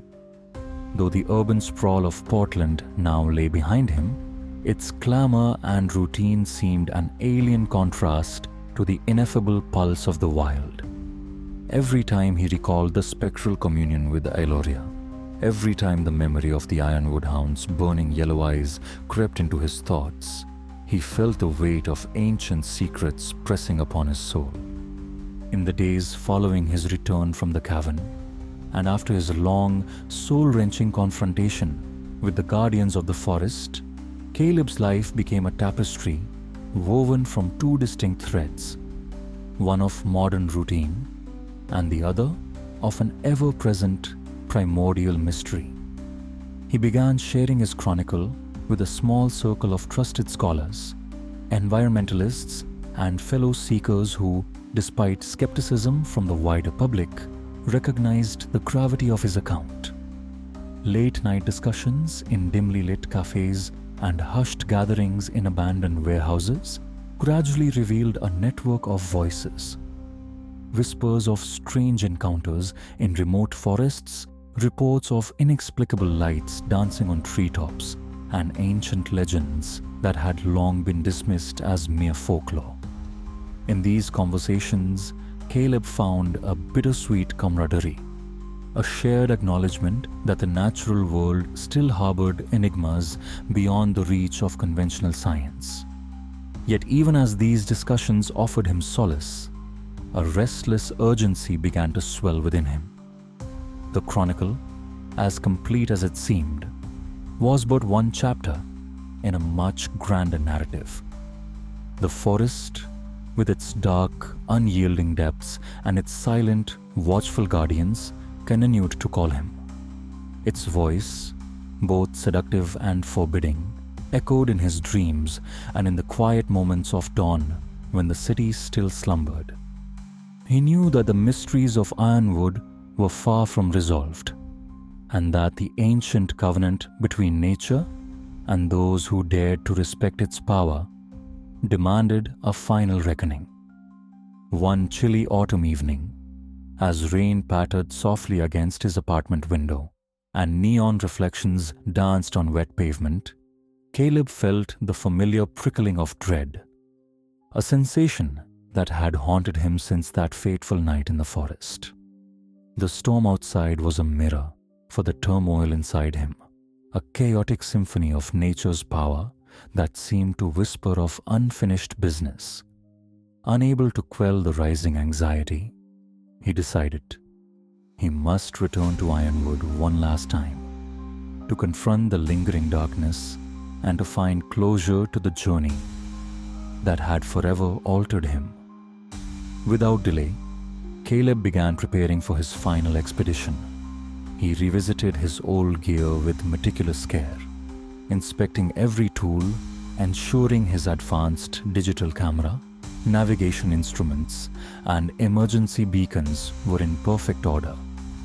This time, however, he added new elements to his kit: a portable satellite communicator for constant contact, extra layers of protective clothing, and a compact journal in which he would record in real time every impression and encounter. The decision to return was not made lightly.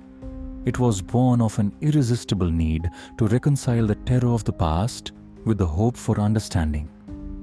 On a crisp, fog-laden morning, Caleb set out once again.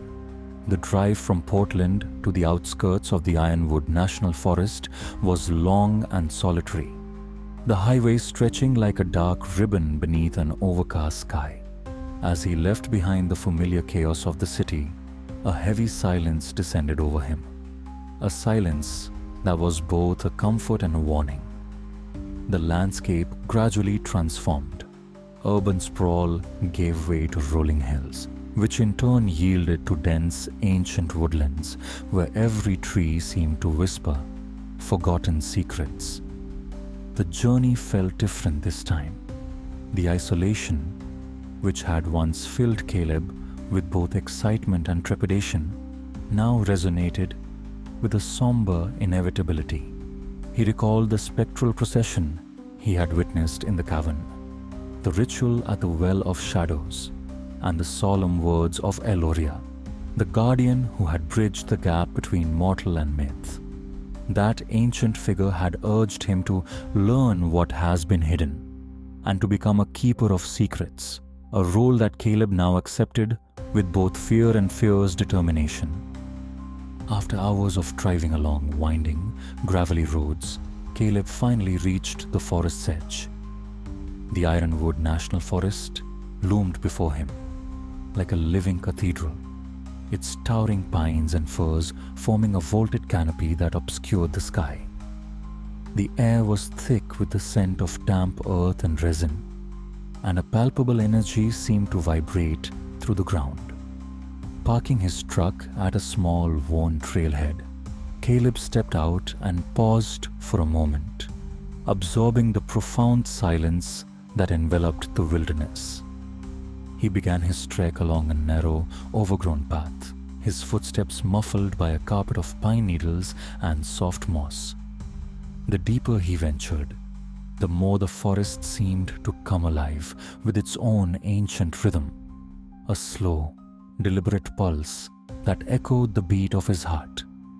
Every so often, a cool breeze stirred the treetops, sending ripples of sound through the darkness, as if the forest itself was speaking in a forgotten tongue. Hours passed as Caleb navigated through thickets and along rocky ridges, retracing the paths he had once trodden in his earlier journey.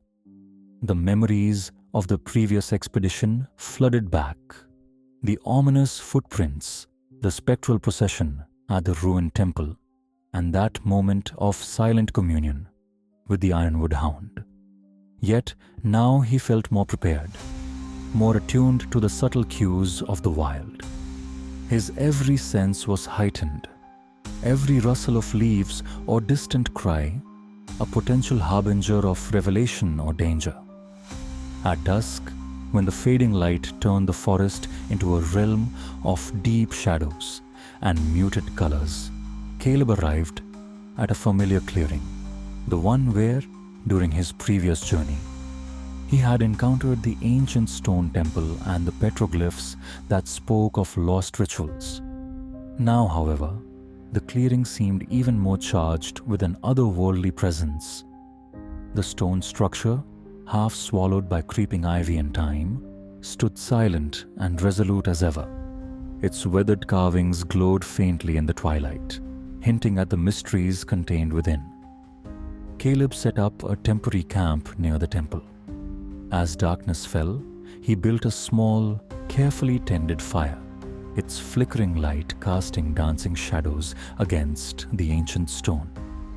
He sat close to the flames, feeling the warmth seep into his bones, while his eyes continuously scanned the darkness beyond the fire's reach. Every so often, he caught a glimpse of movement, a shifting of silhouettes among the trees, or the faint glimmer of yellow eyes watching from a distance. The night was long and filled with a myriad of sensations. The forest was alive with a chorus of nocturnal sounds, the distant hoot of an owl, the soft rustling of small animals in the underbrush, and, over it all, the low, almost imperceptible hum of the ancient earth. Yet, amid this natural symphony, an underlying tension persisted, a reminder that he was no longer the lone wanderer, but a chosen keeper of secrets. The weight of that responsibility pressed upon him, mingling with the lingering dread of past encounters. As midnight approached, the fire's glow dimmed, and the forest's darkness deepened into an almost tangible void.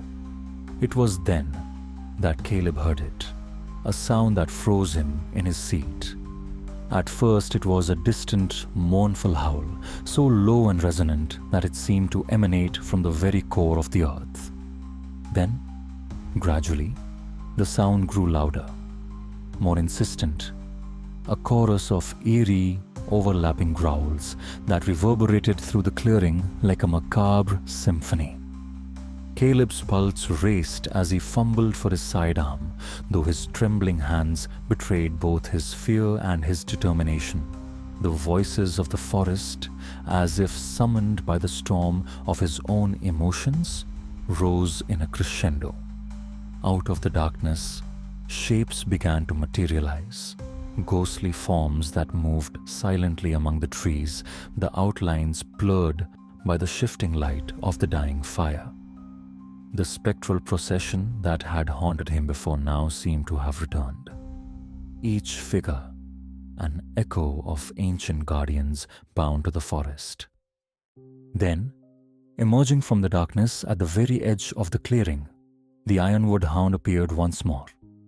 Its massive form was outlined against the starless sky, its eyes blazing a ferocious yellow that cut through the gloom. The beast moved with an almost regal, deliberate grace, as though it bore the authority of the ages in every measured step. For a moment, time seemed to stand still, and the clearing became a stage for an eternal confrontation, a silent dialogue between the keeper of secrets and the living embodiment of primordial power. Caleb's voice, though barely audible, broke the heavy silence. "I have returned," he declared, his words trembling yet resolute. "I seek the truth, and I will not be driven away by fear." The creature regarded him with an intensity that bordered on the supernatural. Its head tilted slowly, and for a long moment, there was only the sound of the wind rustling through the ancient trees. Then, in a voice that resonated with the gravity of 1,000 forgotten years, it spoke once more. "You have come far, Keeper," it intoned, "and you carry the weight of knowledge upon your soul. But the truth you seek comes at a price that must be paid in sacrifice and understanding." At those words, a profound stillness fell over the clearing. The spectral figures, the ancient stone temple, and the very air seemed to hold its breath. Caleb felt a shiver run through him, a mixture of dread and an inexplicable anticipation. He knew that this final encounter was the culmination of everything he had endured, every nightmare and every revelation. His heart pounded like a war drum, each beat echoing the ancient rhythm of the forest.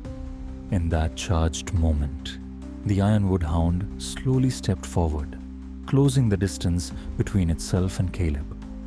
Its eyes, luminous and unyielding, bore into him as if searching for the essence of his soul.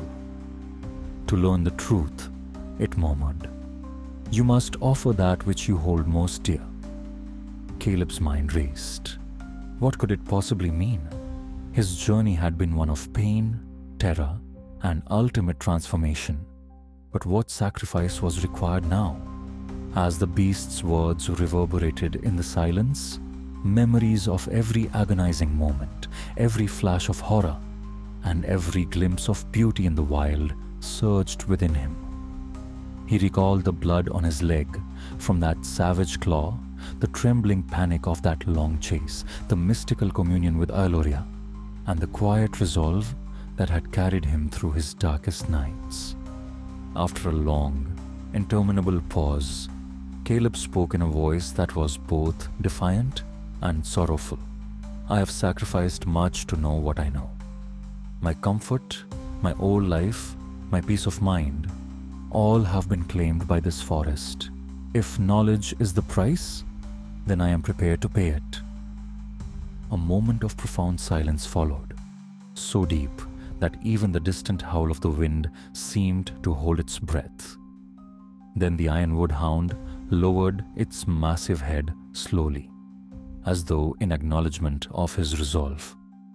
Its eyes softened ever so slightly, and in that gaze, Caleb felt not malice, but a deep ancient sorrow, a lament for the fragile state of the world, for the loss of balance between nature and man. "Very well," the creature intoned softly. "Your sacrifice is accepted. In this final rite, you shall become a part of the eternal cycle, a bridge between the human and the wild, a keeper of secrets and a herald of balance." At those words, the ground beneath Caleb's feet began to tremble subtly.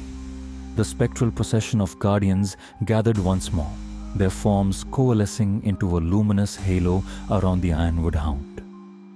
The ancient stone temple, standing sentinel in the clearing, seemed to shimmer with a hidden power, its carvings pulsing in time with the heartbeat of the earth.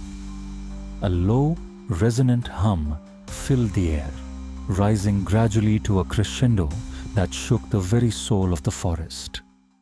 Caleb felt an indescribable energy surging through him, a merging of his mortal essence with the timeless spirit of the wild.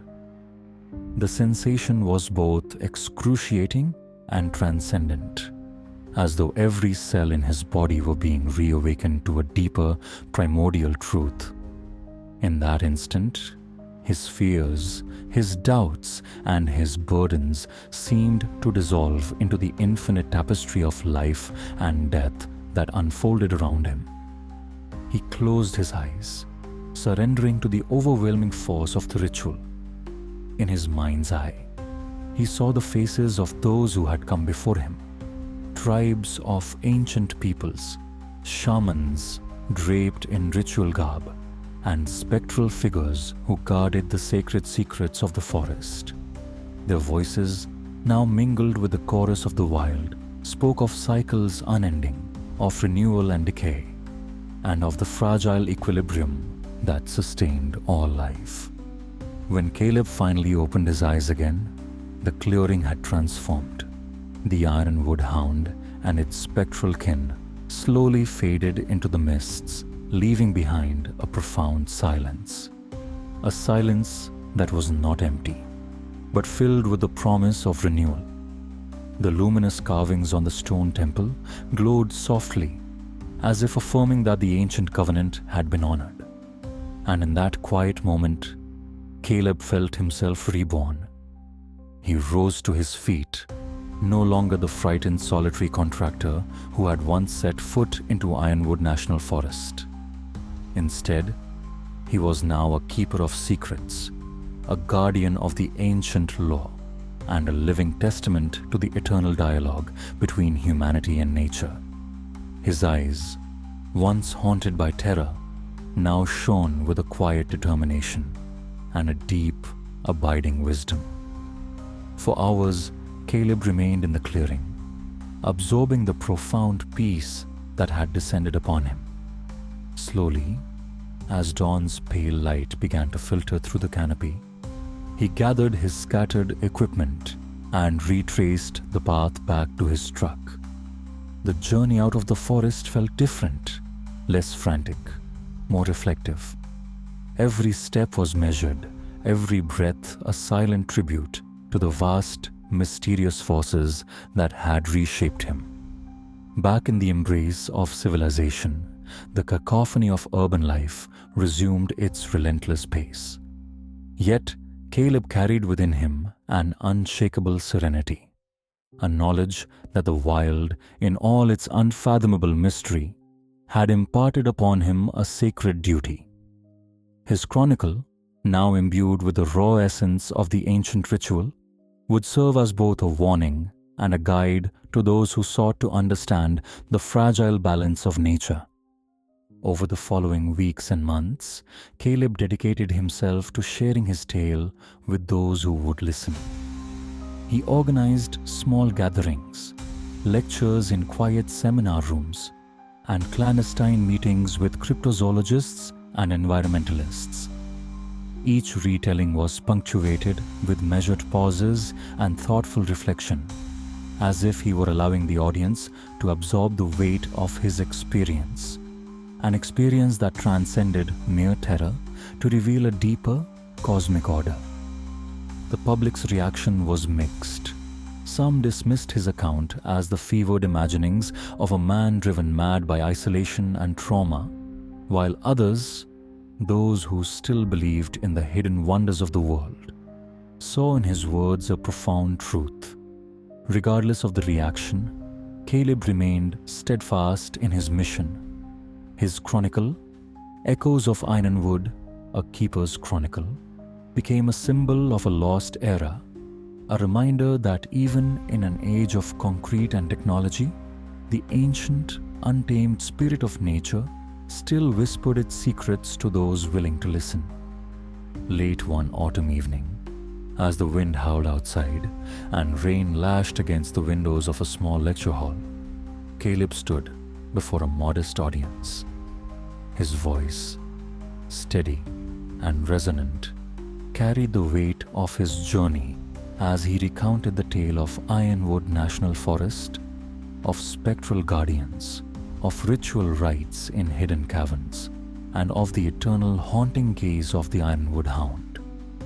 Every pause, every measured cadence was imbued with the raw emotion of someone who had lived the unthinkable. As he spoke, the room fell into a rapt silence, In the flickering glow of the overhead lights, Caleb's words painted vivid images. A vast forest alive with ancient power. A lone figure facing down the monstrous embodiment of primordial chaos, and the transformative moment when fear gave way to understanding. His narrative was punctuated by moments of quiet introspection, where he would glance downward, as if lost in the echoes of a distant past, before rising again to deliver his final, solemn warning. "Remember," he said softly, his eyes scanning the room, "that the natural world is not merely a backdrop for our lives. It is a living, breathing force, one that demands our respect, our humility, and our understanding. When you venture into the wild, do not do so as conquerors or exploiters, but as humble guests. For beneath the veneer of modernity lies a realm of ancient wonders and dangers that should never be taken lightly." The audience, many of them environmentalists and scholars, listened intently, their faces a mixture of awe and contemplation. Some nodded in agreement, while others scribbled notes feverishly. That night, as Caleb stepped out into the cool embrace of the autumn air, he felt a quiet satisfaction, a sense that his journey, with all its trials and revelations, had not been in vain. In the months that followed, Caleb continued to walk the line between the world of men and the hidden realm of the wild.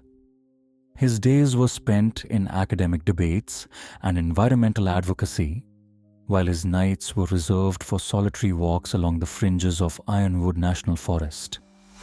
Each time he ventured close, he would pause at the edge of the darkness, listening for that low, resonant growl, a reminder that the ancient guardians were ever watchful.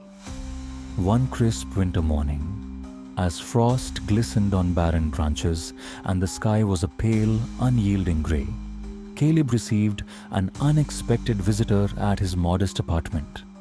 A young woman, no more than 25, with eyes that burned with an unquenchable curiosity, introduced herself as Mara.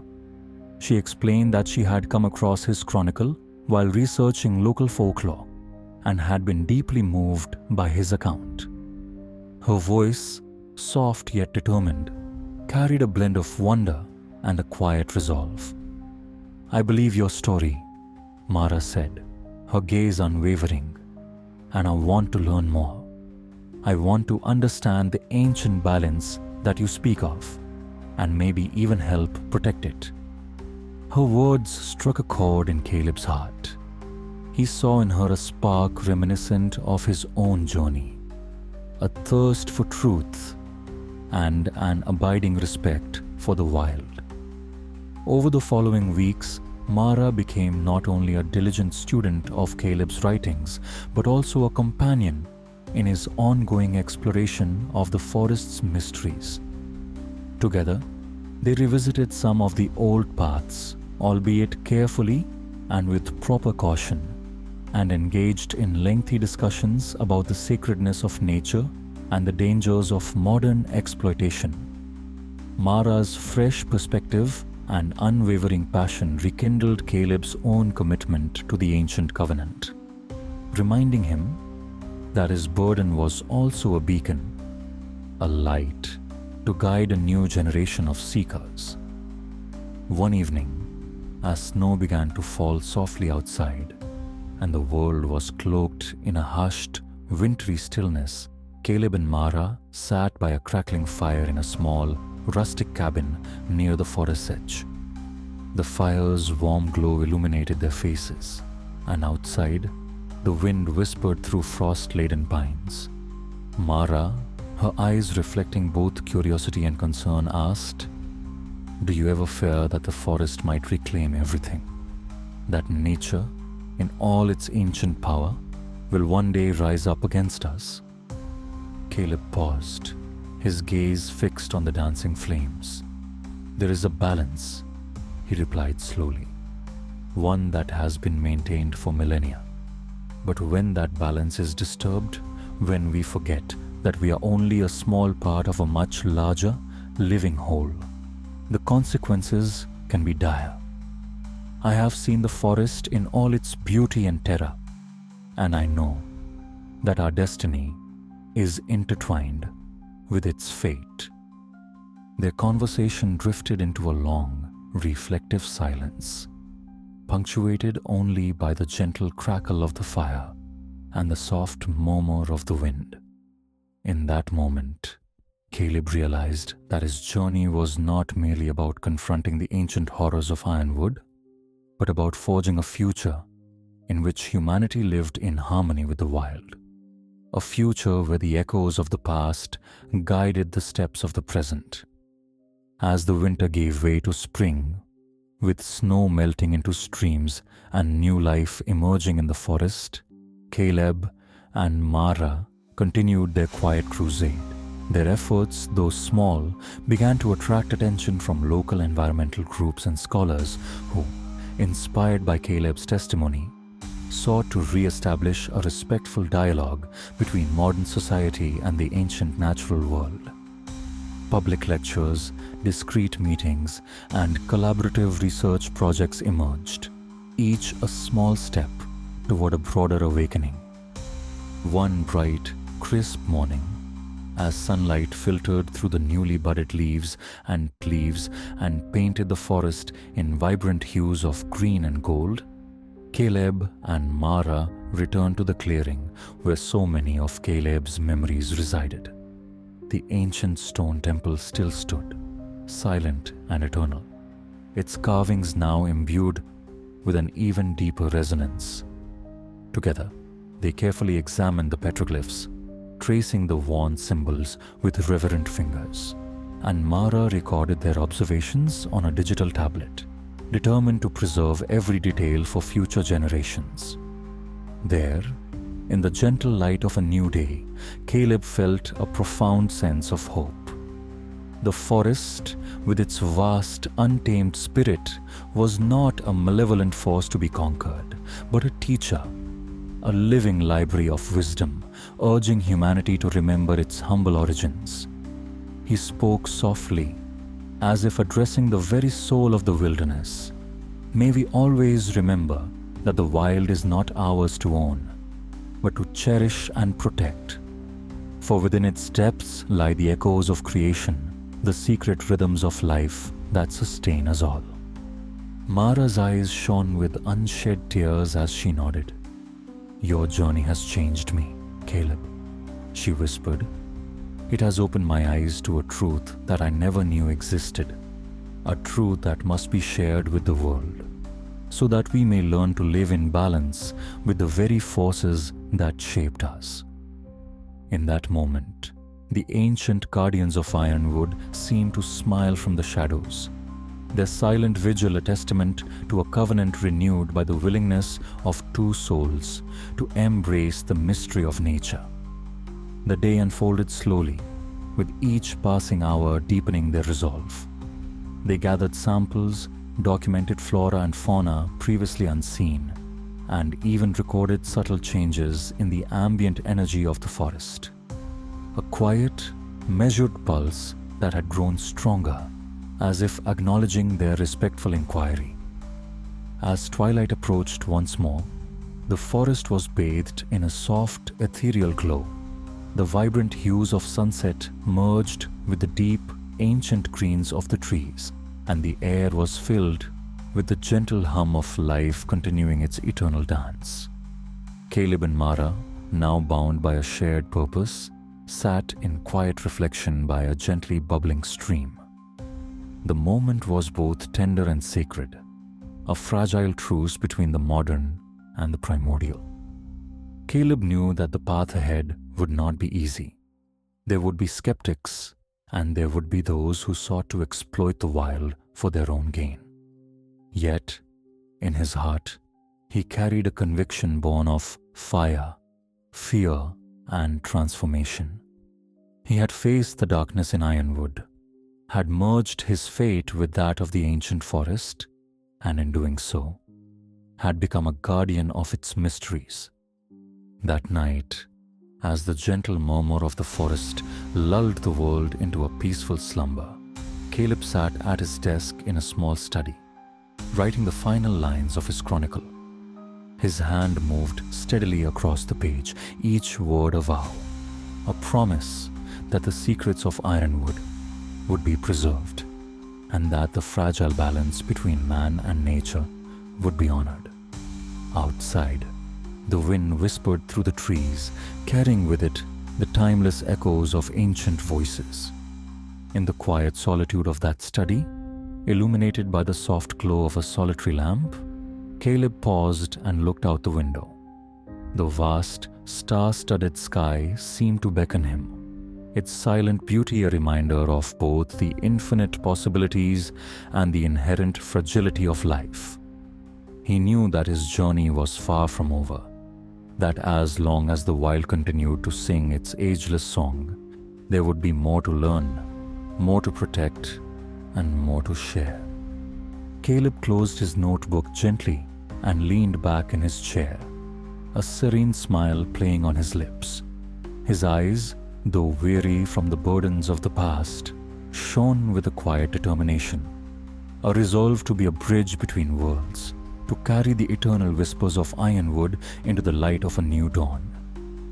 And so, as the first rays of morning light began to break through the darkness, Caleb Hart embraced his destiny.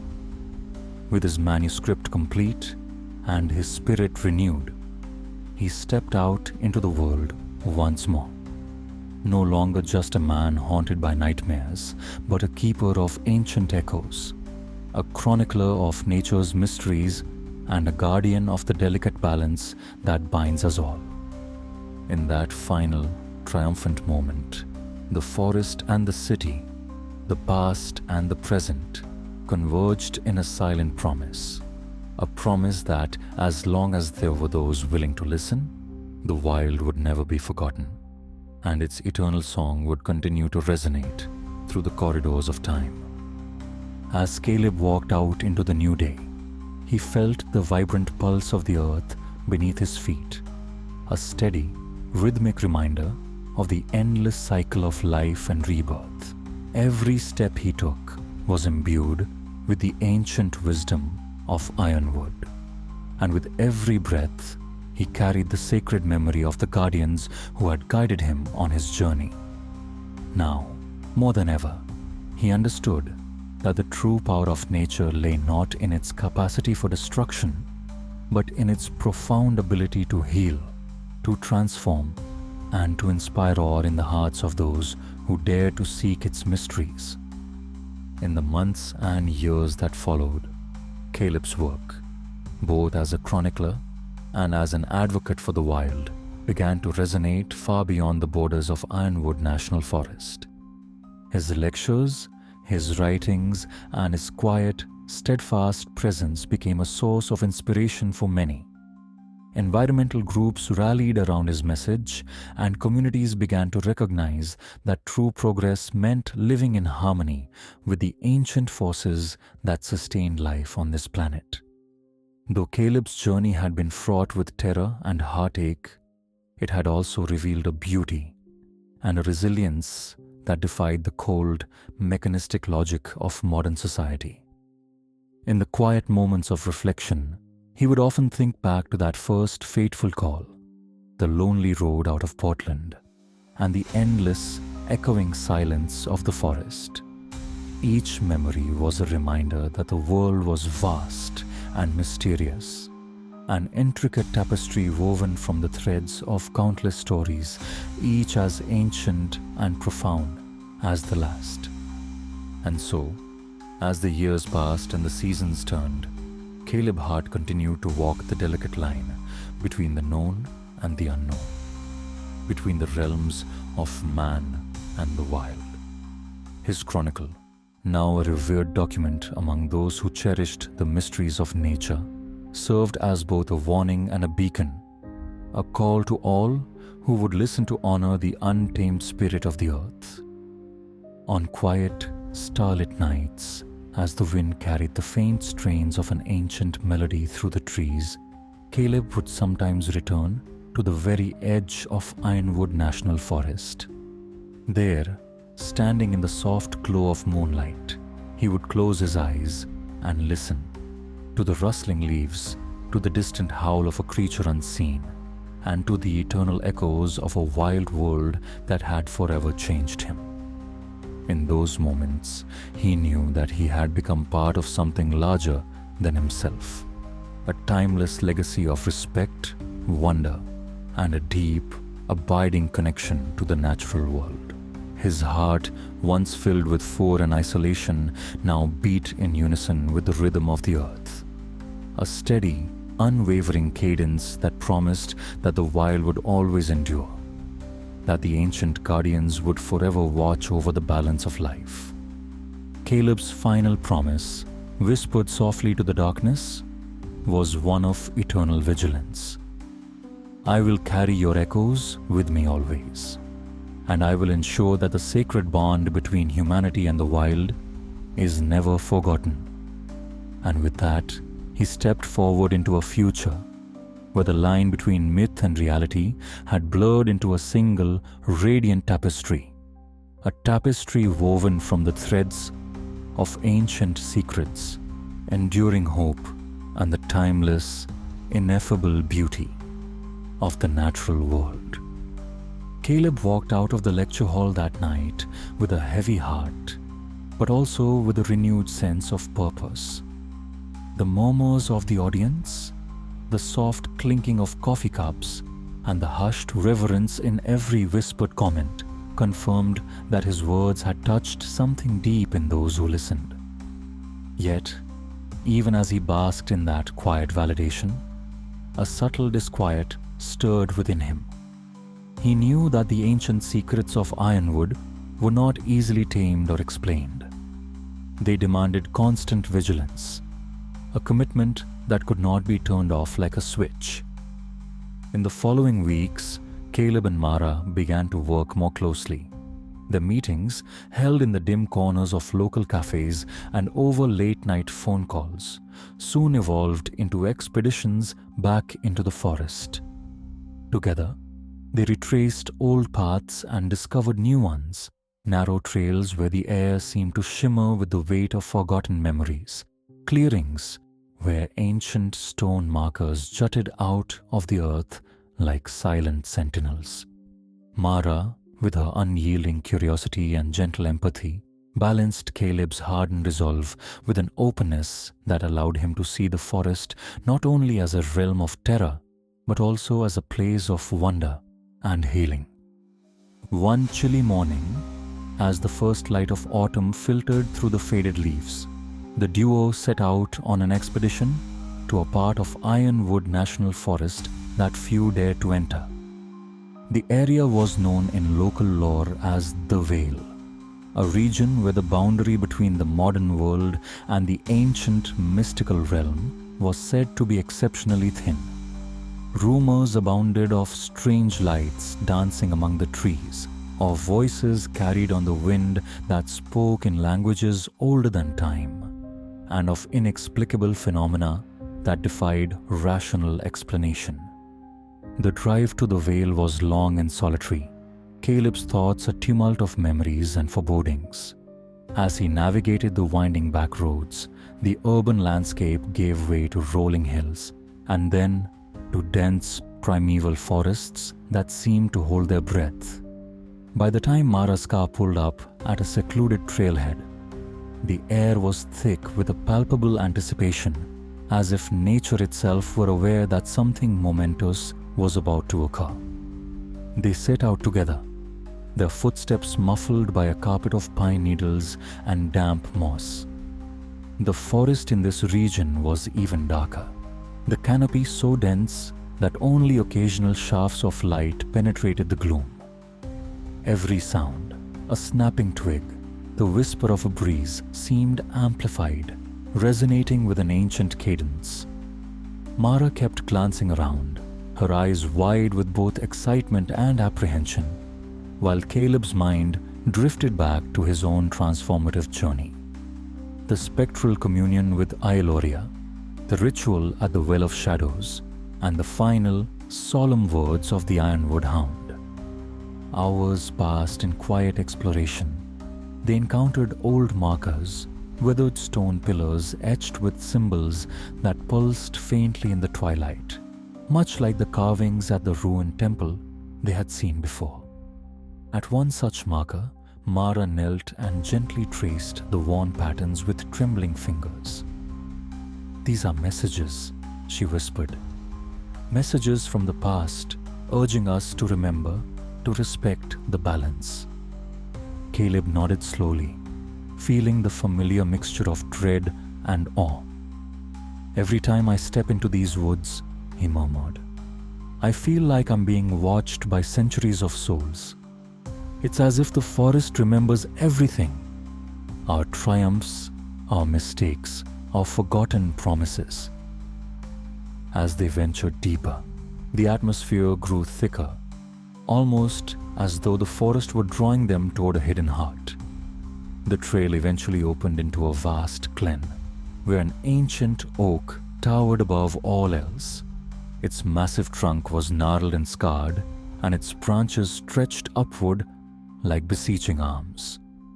Beneath it, a natural spring bubbled clear and cold, its gentle gurgling the only sound in the profound stillness. In the center of the glen, a circle of stones lay arranged in a deliberate, almost ceremonial pattern. Some of the stones bore faint engravings, symbols that echoed those Caleb had seen in the temple and in his journal. They approached the circle with reverence, and as they stepped into its midst, a profound silence fell. For a moment, the only sound was the soft beating of their hearts. Then, slowly, as if the very air around them were charged with ancient energy, the ground began to tremble ever so slightly. Caleb's eyes widened. "Mara, do you feel that?" he asked in a hushed tone. She nodded, her voice barely audible. "It's as if the earth itself is waking up." Before they could react further, the silence was broken by a distant, rhythmic drumming, a sound that seemed to emanate from deep within the earth. It was soft at first, like the heartbeat of the forest, but soon it grew louder, resonating through the stones and mingling with the murmurs of the wind. The glen transformed in that instant. Shadows deepened, and a cool, silver mist began to rise from the spring. The circle of stones glowed faintly, and for a brief moment, Caleb felt the unmistakable presence of something far greater than himself, a guardian spirit, perhaps, or the very essence of the forest's ancient memory. In that charged moment, Caleb knew that the vale was not merely a physical place, but a threshold, a passage between the world of man and the realm of myth. He felt as though he were on the cusp of another revelation, one that would demand a sacrifice of understanding and a deep acceptance of the unknown. With a deep, steadying breath, he reached into his backpack and withdrew the small weathered journal he had kept since his first journey. Its pages, filled with his frantic scribbles and desperate sketches, were a testament to everything he had experienced: the terror, the transformation, the fragile glimmers of hope. He opened it to a blank page and with a trembling hand began to write down the impressions of the moment, the pulsing energy of the stones, the eerie drumming, and the spectral mist that enveloped them. Mara watched silently, her eyes reflecting the glow of the circle and the quiet intensity of Caleb's determination. For several long minutes, the only sound was the scratch of his pen against the paper, a soft, rhythmic cadence that mingled with the distant drumming of the earth. Then, as if compelled by the very act of recording his truth, Caleb's pen began to move faster, words flowing in a stream of raw emotion and ancient wisdom. In his writing, He recounted the legends he had unearthed, the visions he had witnessed, and the overwhelming sense of connection to a world that predated modern man. He wrote of a time when nature was the sole master, a time when every tree, every stone, every gust of wind was imbued with life and purpose. And he vowed that he would carry these truths forward, that he would honor the delicate balance between the human and the wild, even if it meant sacrificing his own comfortable existence. As the drumming subsided and the mist slowly lifted, the glen returned to its quiet state. The ancient oak stood silent, as if nodding in approval, and the circle of stones faded back into ordinary rock. Yet, the memory of that moment, of the raw, unfiltered pulse of the earth, would remain forever etched in Caleb's soul. That night, as Caleb and Mara camped under a canopy of stars, the forest around them seemed to breathe a quiet, contented sigh. The events of the day had deepened their understanding and strengthened their resolve. Over the gentle crackle of the campfire, they spoke in low voices about the legacy of Ironwood, the importance of preserving the ancient balance, and the duty that had been entrusted to them by forces beyond comprehension. Caleb's eyes, still reflecting the flickering firelight, shone with a mix of exhaustion and hope. "We are not meant to conquer the wild," he said softly, "but to live in harmony with it, to listen to its whispers, and to honor the secrets it holds. Every step we take in these woods is a step back in time, a reminder of our place in a much larger tapestry." Mara reached out and gently squeezed his hand, her own gaze filled with quiet determination. "We must share this message," she replied, "so that others may learn to respect the delicate balance between nature and our modern lives. The wild is not something to be tamed. It is something to be cherished." In the days that followed, their expedition continued at a measured pace. They collected samples of the soil, water, and even some of the bioluminescent fungi that had lit their path in the corridor beneath the ancient trees. Mara took detailed photographs and recordings, while Caleb expanded his notes, his writing now imbued with the clarity that only comes from facing one's deepest fears and emerging transformed. Their journey took them to remote clearings and hidden groves, each location offering new insights and subtle omens. They encountered trails marked by strange, unearthly footprints, silent meadows where the air vibrated with a mysterious energy, and occasionally, fleeting glimpses of figures moving in the periphery, apparitions that seemed to guard the ancient secrets of the forest. At every turn, they felt the presence of the guardians, the echoes of ancient rites, and the lingering promise of a covenant that had been forged long before the first modern man had set foot in Ironwood. One particularly clear evening, as twilight painted the forest in shades of indigo and violet, Caleb and Mara reached the banks of a gently flowing river. The water, crystal clear and cold, reflected the starry sky above like a mirror.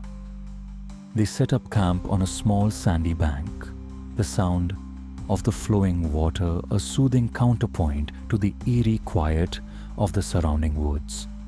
Sitting by the river's edge, they allowed themselves a moment of reprieve, a brief interlude, where the weight of the quest seemed to lift, replaced by the simple, enduring beauty of nature.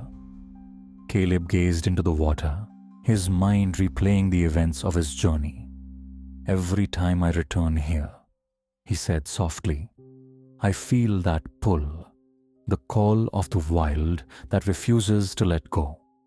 It's as if the forest itself is alive, conscious and watching us, guiding us towards something greater than ourselves." Mara nodded, her eyes reflecting the shimmering lights of the river and the distant constellations. "I've never felt so connected to something," she whispered. "It's like every leaf, every stone is telling its own story. Stories of creation, of loss of hope. And we're here to listen, to learn, and to protect that legacy." That night, as they lay beneath a vast expanse of starlight, the forest whispers mingled with their dreams. Caleb dreamed of endless green corridors and ancient voices chanting in a language lost to time. Mara dreamed of luminous figures dancing among the trees, their faces serene and ageless. When dawn finally broke, they woke with a shared sense of purpose, a determination to carry the forest's wisdom back to the world beyond Ironwood. In the days that followed, Caleb and Mara began to plan how they would share their experiences. They organized a small symposium with local environmentalists and scholars, arranged secret meetings with cryptozoologists who had long suspected that the wild held mysteries yet unrevealed, and even reached out to independent media, willing to risk the backlash that such revelations might provoke. Their efforts, though cautious, slowly began to spark a movement, a growing awareness that the modern world had lost touch with the ancient rhythms of nature. Caleb found himself speaking at outdoor gatherings, his voice steady and resolute as he recounted his journey. His words, punctuated by deliberate pauses and heartfelt emotion, resonated with those who listened. "We must remember," he often said, "that the wild is not ours to dominate. It is a sacred trust, a living testament to the resilience and beauty of our planet. In every whisper of the wind, in every rustle of leaves, there lies a story that connects us to the beginning of time." The message spread slowly, carried on the wings of grassroots environmental groups and bolstered by new research that echoed the ancient lore Caleb had documented. Although many still dismissed his account as the ravings of a man haunted by isolation, a growing number of people began to see the truth in his words, a truth that acknowledged the mysterious, uncharted realms of the natural world. As autumn deepened and the first chill of winter crept into the air, Caleb and Mara organized one final expedition into the deepest, most unspoiled reaches of Ironwood. They aimed to secure a protected area, a sanctuary where the ancient guardians could roam undisturbed, and where future generations could come to learn about the timeless dance between humanity and the wild. Their journey took them to a secluded valley, hidden by towering cliffs and accessible only by a narrow, winding trail that few had ever traversed. The valley was a realm of stark contrasts. Snow-capped peaks loomed overhead, while below, a dense carpet of evergreen and deciduous trees formed an impenetrable wall. In the heart of the valley, a pristine lake shimmered like a jewel, its surface undisturbed by modern intrusion. Here, the air was crisp and pure, and the silence was profound, a silence that spoke of ancient power and unbroken continuity. Caleb felt a deep reverence as he stepped onto the shores of the lake. "This is what we must protect," he said quietly to Mara, his eyes scanning the untouched beauty before him. Mara nodded, her face illuminated by the soft glow of the early winter sun. Here, the ancient and the modern meet in perfect harmony, a reminder that nature's secrets belong to all of us. They spent several days in the valley, documenting its beauty, surveying its flora and fauna, and marking its boundaries for future conservation efforts. In the evenings, by the light of a small campfire, they shared their dreams of a world where humanity learned to coexist with the wild, not as conquerors, but as humble stewards. Their conversations were filled with hope, tempered by the sobering knowledge that the balance of nature was delicate and that even the slightest disruption could unleash forces beyond human control. On the final night in the valley, as the sky exploded in a riot of stars and the lake reflected the shimmering heavens, Caleb and Mara sat in silence. The valley, ancient and untouched, seemed to whisper its approval, a promise that the legacy of Ironwood would endure, so long as there were those willing to listen, to learn, and to protect. Caleb's journey, which had begun with a solitary call on a bitter spring morning, had transformed him into a bridge between worlds. His once fragmented life had coalesced into a singular purpose: to honor the ancient guardians, to safeguard the mysterious wilderness, and to ensure that the echoes of Ironwood continued to inspire awe and reverence in a world too often blinded by progress. As the first light of dawn broke over the valley, Caleb felt an overwhelming gratitude mingled with a quiet determination. He knew that his chronicle, now expanded and enriched by every trial, every revelation, would serve as a beacon, a call to all who believed that nature was more than a resource to be exploited, but a sacred heritage to be cherished.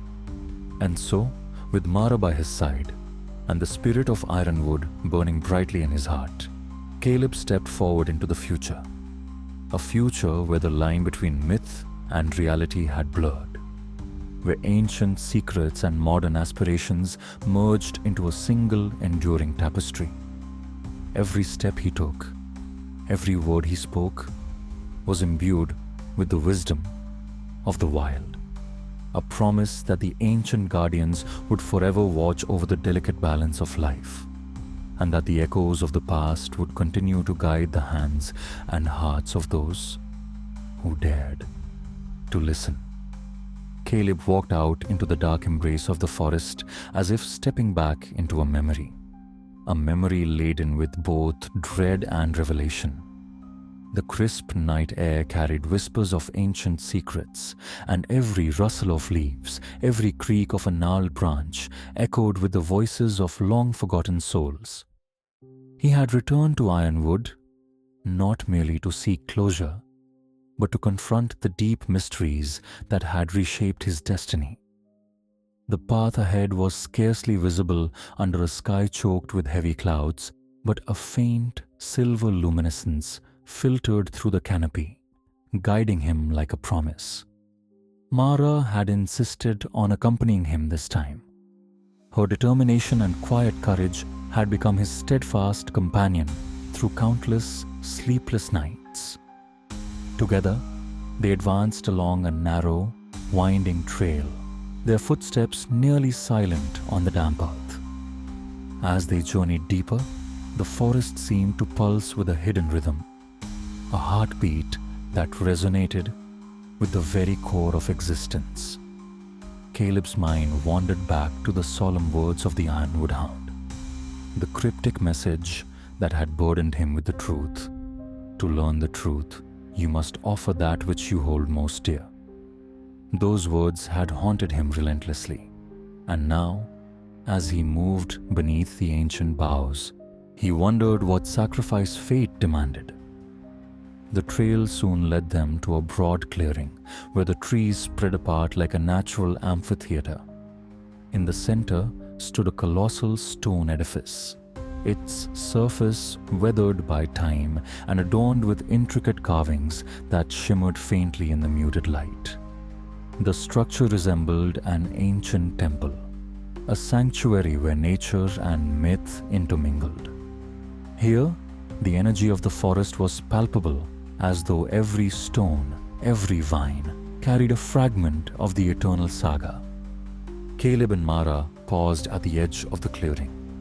The silence was profound, broken only by the distant murmur of a river and the occasional call of a night bird. Mara's eyes widened as she took in the sight.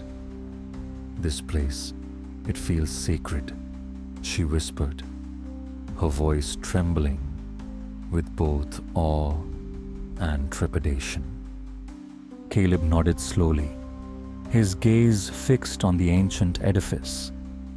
I can almost feel the weight of history here, of rituals performed under blood-red moons and prayers offered to gods long forgotten. It's as if the forest itself is speaking to us, urging us to remember, to honor the old ways. They stepped forward together, their movements deliberate and respectful. As they approached the temple, the carvings on its stone walls appeared to come alive in the shifting light. Figures of mythical beings intertwined with symbols of nature, a crescent moon, a twisting serpent, a pair of burning eyes, seemed to tell a story of a time when humanity lived in harmony with the wild, when the boundary between man and nature was porous and sacred. Caleb ran his fingers gently along one of the carvings, tracing the delicate lines. A sudden tremor in the ground caused both of them to jump. The temple vibrated ever so slightly, as though stirred by an unseen force. In that moment, a low, resonant hum began to emanate from the very walls, a sound that vibrated through Caleb's bones, mingling with the quiet beat of his heart.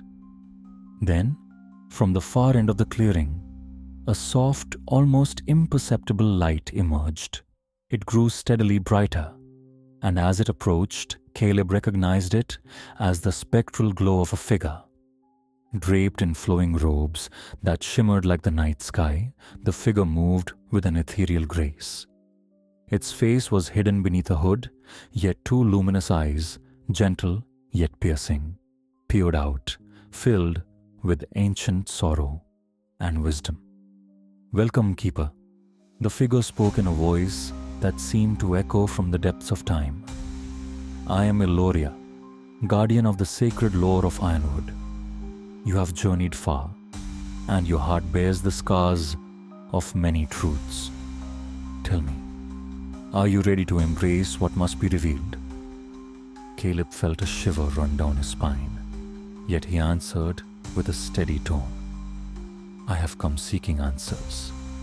I wish to understand the covenant between the wild and the human, to know why this forest demands such sacrifices." Eloria's gaze softened, and she inclined her head as if acknowledging his sincerity. "Then you must step forward and witness the final rite, a communion with the ancient spirit of these woods. In doing so, you will see that the balance of nature, though fragile, endures through the ages."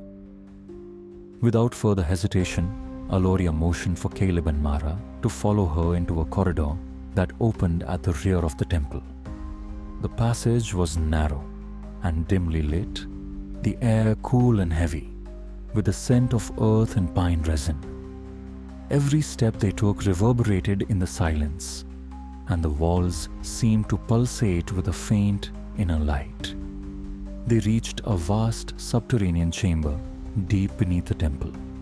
The cavern was immense, its ceiling lost in darkness, while bioluminescent fungi and minerals provided an otherworldly glow. In the center of the chamber, on a raised stone platform, lay a circular basin carved from a single block of obsidian.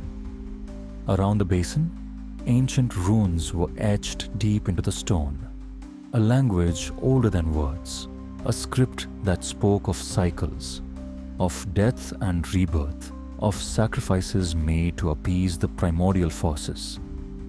Ailoria gestured toward the basin.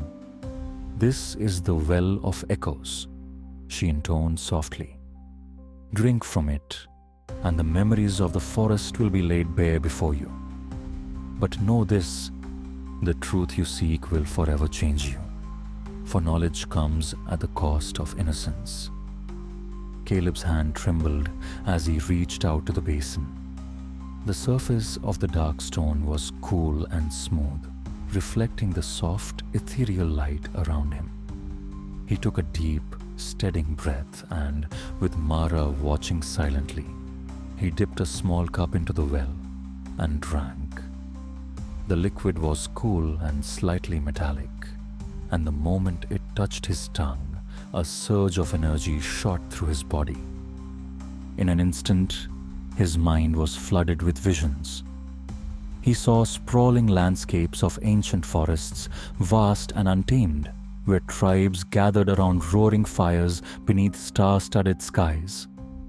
He saw ritual dances performed in reverence of the wild, and he heard voices, an indistinct chorus of ancient chants, whispering of sacrifices and promises, of pacts sealed in blood and spirit. Among these visions, the Ironwood hound appeared repeatedly, not as a mindless beast, but as a noble sentinel of a bygone era, a guardian entrusted with preserving the balance between light and darkness. The intensity of the vision was overwhelming. Caleb's heart pounded, and for what felt like an eternity, he was lost in a swirling vortex of memory and myth.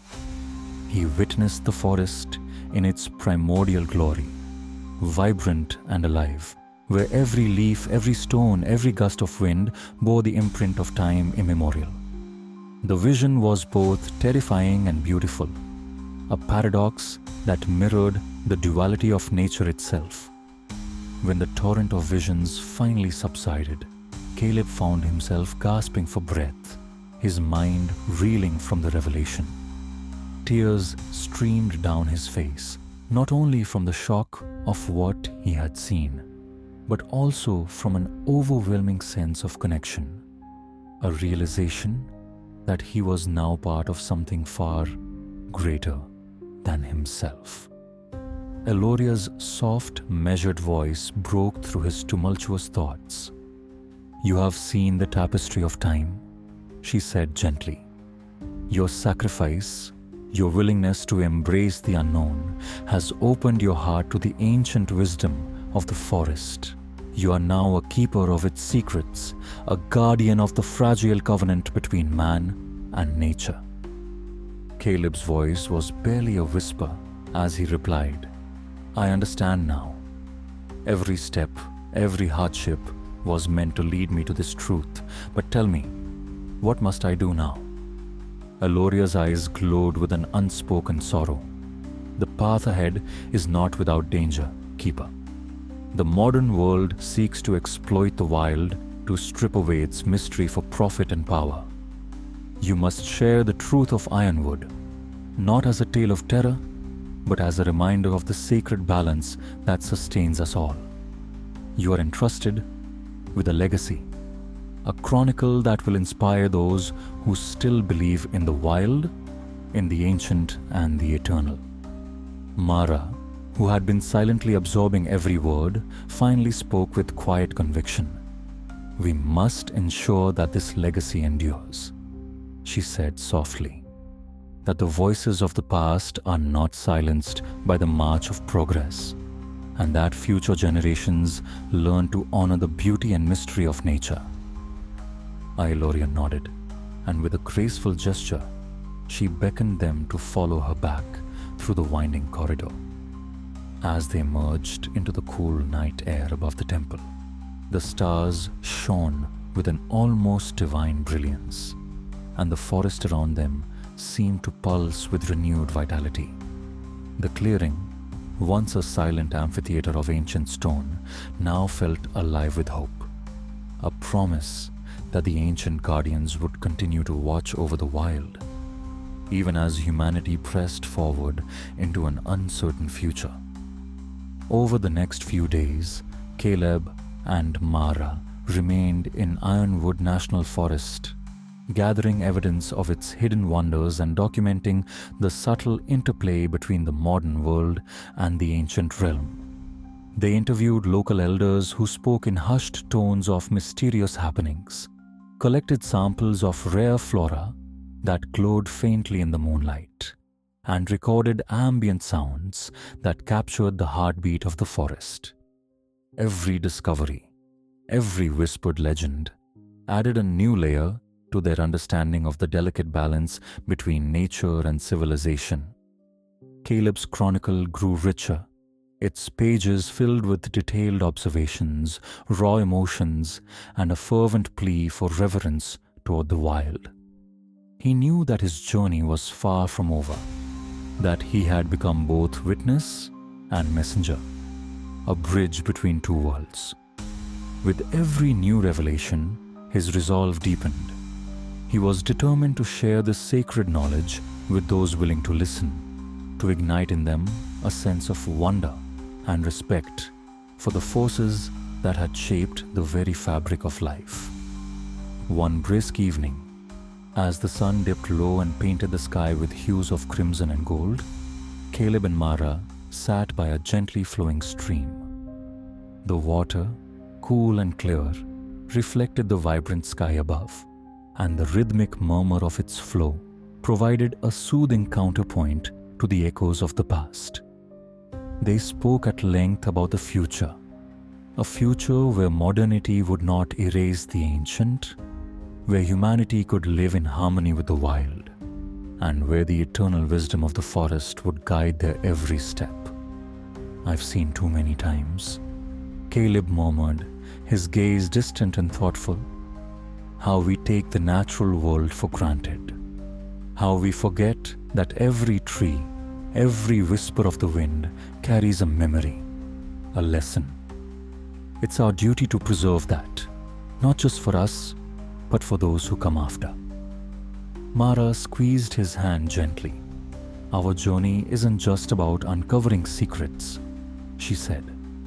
"It's about reminding people that nature is alive, that it is a partner, not a resource to be exploited. We have a responsibility to nurture that connection." Their conversation was interrupted by a sudden, distant rumble, a sound that sent a shiver through the still air. Caleb's eyes widened as he recognized the unmistakable echo of a predator's call, a sound that had once haunted his every step. For a moment, both he and Mara fell silent, their hearts pounding in unison. But as the sound faded into the distance, replaced by the gentle murmur of the stream, they resumed their conversation, fortified by the knowledge that the wild was as unpredictable as it was majestic. In the following days, they returned to the makeshift camp near the ancient temple, their work a blend of scientific inquiry and almost mystical devotion. Caleb recorded every nuance of the environment, the changing quality of light as day turned to dusk, the subtle shifts in the ambient sounds, the delicate interplay of shadow and luminescence on the weathered stone. Mara's photographs captured moments of raw beauty, a dewdrop refracting the colors of a dying sunset, the graceful curve of a vine entwined round a centuries-old carving, the ethereal glow of bioluminescent fungi in a dark corridor. Their efforts soon bore fruit.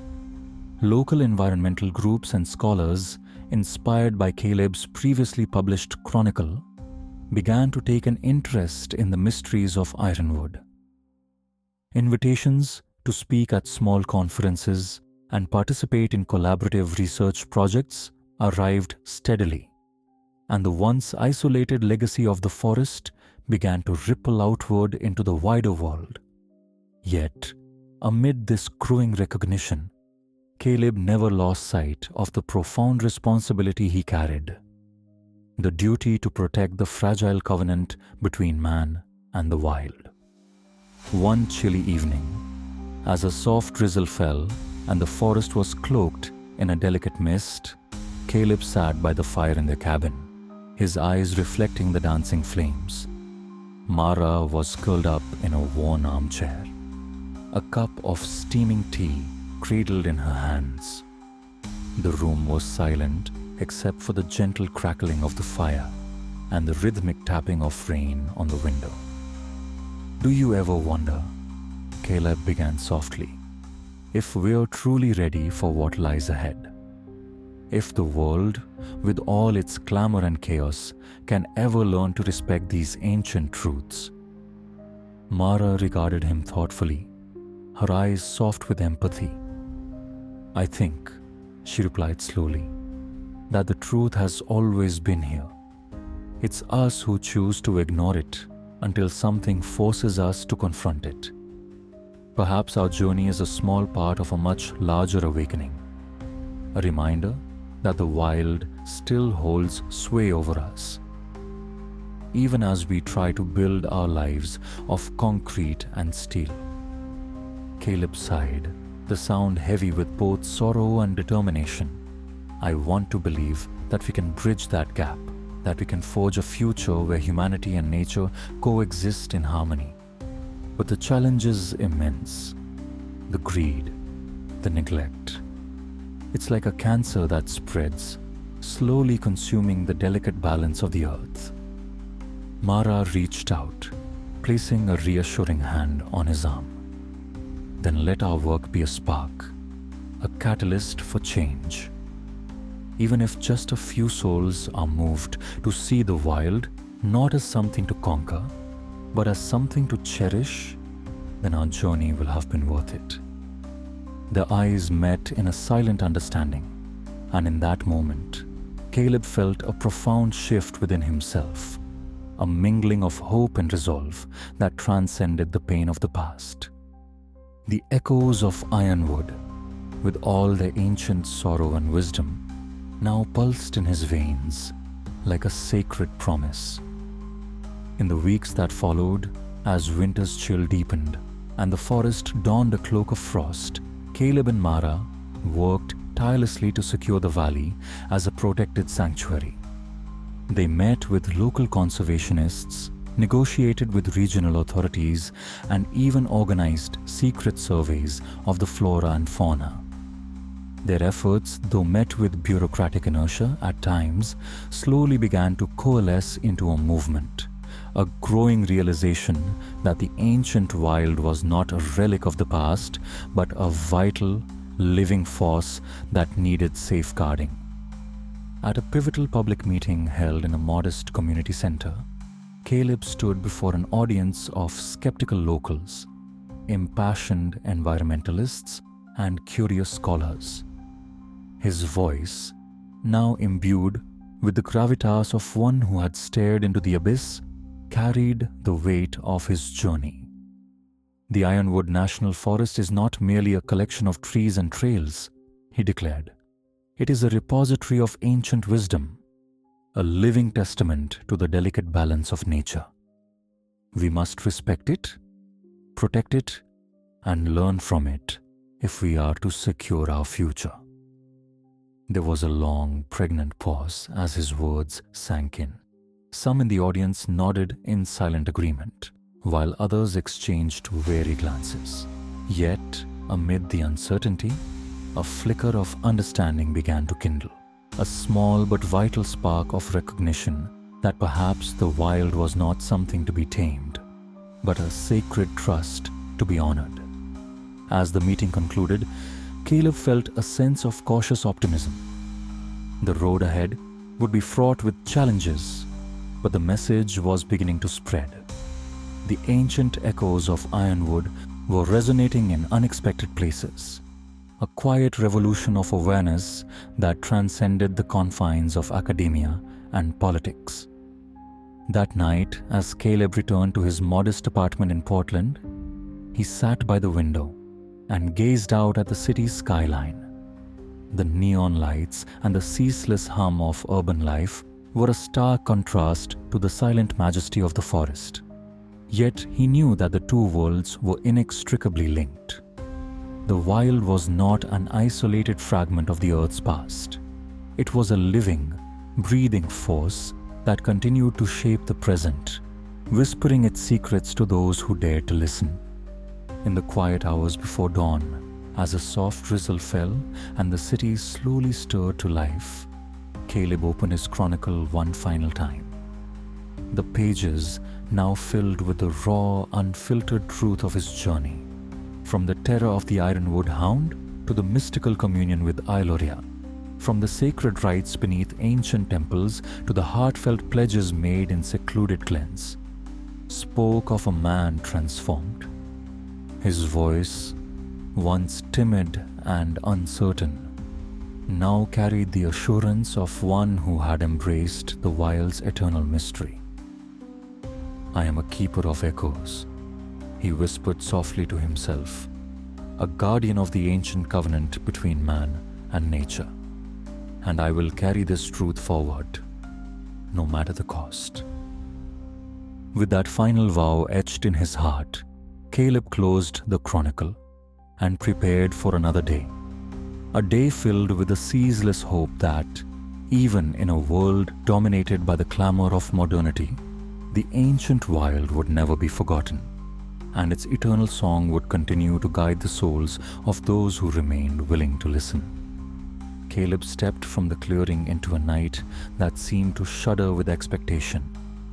The chill in the air carried a scent of ancient pines and wet earth, a reminder that every step he took now was a step deeper into a realm where time itself had forgotten its pace. Though the encounter at the temple had left him forever altered, he felt an urgent pull to press on, to unveil the final layers of the mystery that had claimed his soul. Mara walked beside him, her presence a steady beacon amid the enveloping darkness. The duo advanced along a narrow trail lined with towering, gnarled trees whose silhouettes merged with the obsidian sky. A heavy mist clung to the ground, softening every sound, every whisper. It was as if the forest was holding its breath, waiting for something monumental to unfold. For hours, they trekked through the wilderness in near-silent communion. The only sounds were the measured footsteps and the occasional distant cry of a nocturnal creature. At times, Caleb would stop to glance upward, watching as pale beams of moonlight broke through the dense canopy, painting ephemeral patterns on the forest floor. Each glimmer, each flash of light seemed to call him further into the hidden heart of Ironwood. Eventually, the trail opened into a vast, ancient glen. Here, the air vibrated with a subtle energy that resonated with every fiber of his being. In the center of the glen, a colossal stone monolith stood, its surface covered in cryptic carvings and symbols that pulsed with a faint, eerie glow. This, Caleb realized, was the fabled Pillar of Remembrance spoken of in local legends, a relic left by an ancient people who once revered the forest as a living deity. Mara's eyes widened as she took in the sight. "This must be the final key," she whispered. "The pillar. It's said that those who touch it are granted a vision of the forest's true past." Caleb approached the stone with both trepidation and determination. Every inch of its surface told a story of sacrifice, of ancient rituals performed under skies heavy with stars and destiny. He ran his calloused fingers over the carvings, figures of hooded shamans, roaring beasts, intertwined with the symbols of the sun, the moon, and the primordial elements. In that tactile connection, he felt the weight of centuries, the silent wisdom of a world that predated human memory. A low hum began to emanate from the pillar, growing steadily until it filled the glen with a sonorous vibration. Caleb closed his eyes as the sound wrapped around him, a deep, resonant melody that spoke directly to his soul. He sensed that the pillar was not merely stone, but a living archive of the forest's ancient lore. Suddenly, a luminous figure emerged from the shadows near the base of the pillar. It was Eloria, her spectral form now more radiant and serene than ever before. Her eyes, aglow with soft light, met Caleb's with a depth of sorrow and understanding that transcended words. "You have come far, Keeper," she intoned, her voice both tender and commanding. "Now it is time to learn the final truth, the true nature of the covenant that binds us to this wild land." At her silent beckoning, Caleb stepped forward and pressed his hand against the cool, rough surface of the pillar. In an instant, a surge of energy flooded through him, a brilliant cascade of visions and emotions that left him breathless. He saw, as though transported through time, a vast panorama of the forest in its pristine glory. Immense groves where ancient tribes gathered in ritual, the celestial dance of constellations overhead, and the raw, untamed beauty of nature in its purest form. He witnessed the origins of the forest, the creation of the mighty Ironwood, its birth shrouded in myth and cosmic fire. He saw the ancient peoples, their voices rising in harmonious chants, offering sacrifices to appease the primal forces that governed life and death. And amid these visions, the Ironwood Hound appeared once again, not as a harbinger of terror, but as a noble guardian, its eyes reflecting both the fierce passion of the wild and a solemn responsibility to protect the eternal balance. Time seemed to dilate. Moments stretched into eternities as Caleb absorbed the torrent of sacred memories. The visions were overwhelming. A brilliant tapestry woven from light, shadow, and the silent language of the earth. In that ecstatic state, he understood that the covenant was not a burden, but a sacred trust, a promise that the forest, in all its ancient glory, would endure as long as humanity remembered its place in the cycle of life.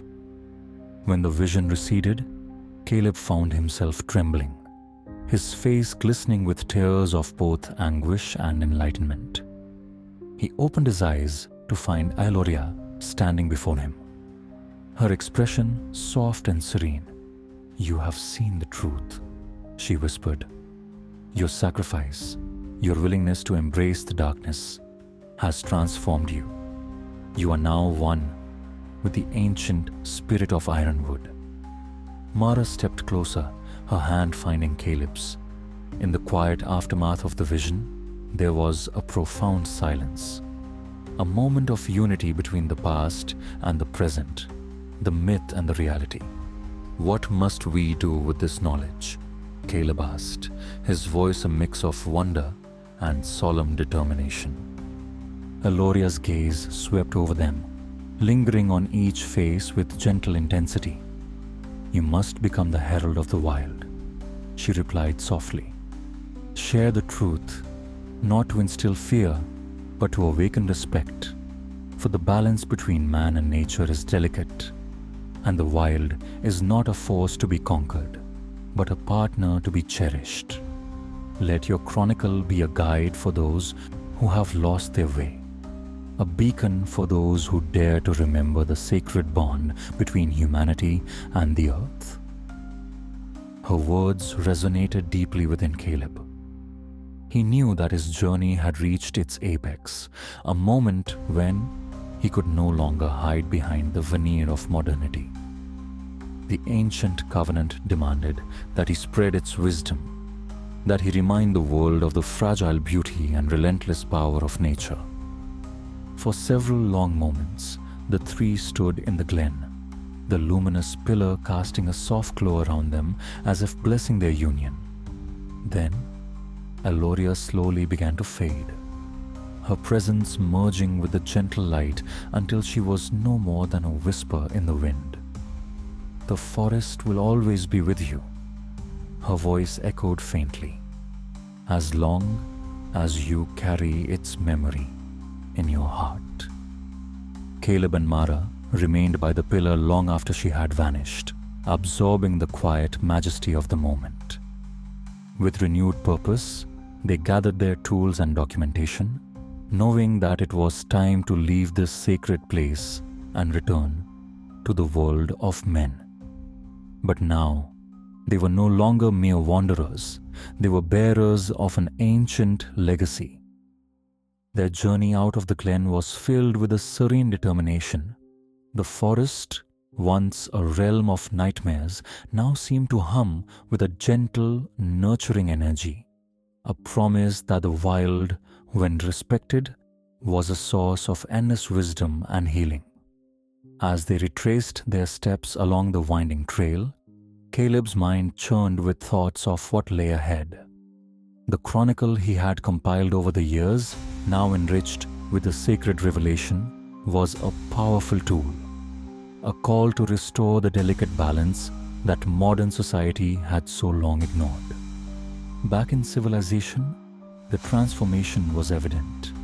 Caleb's once tormented gaze had given way to a quiet, resolute serenity.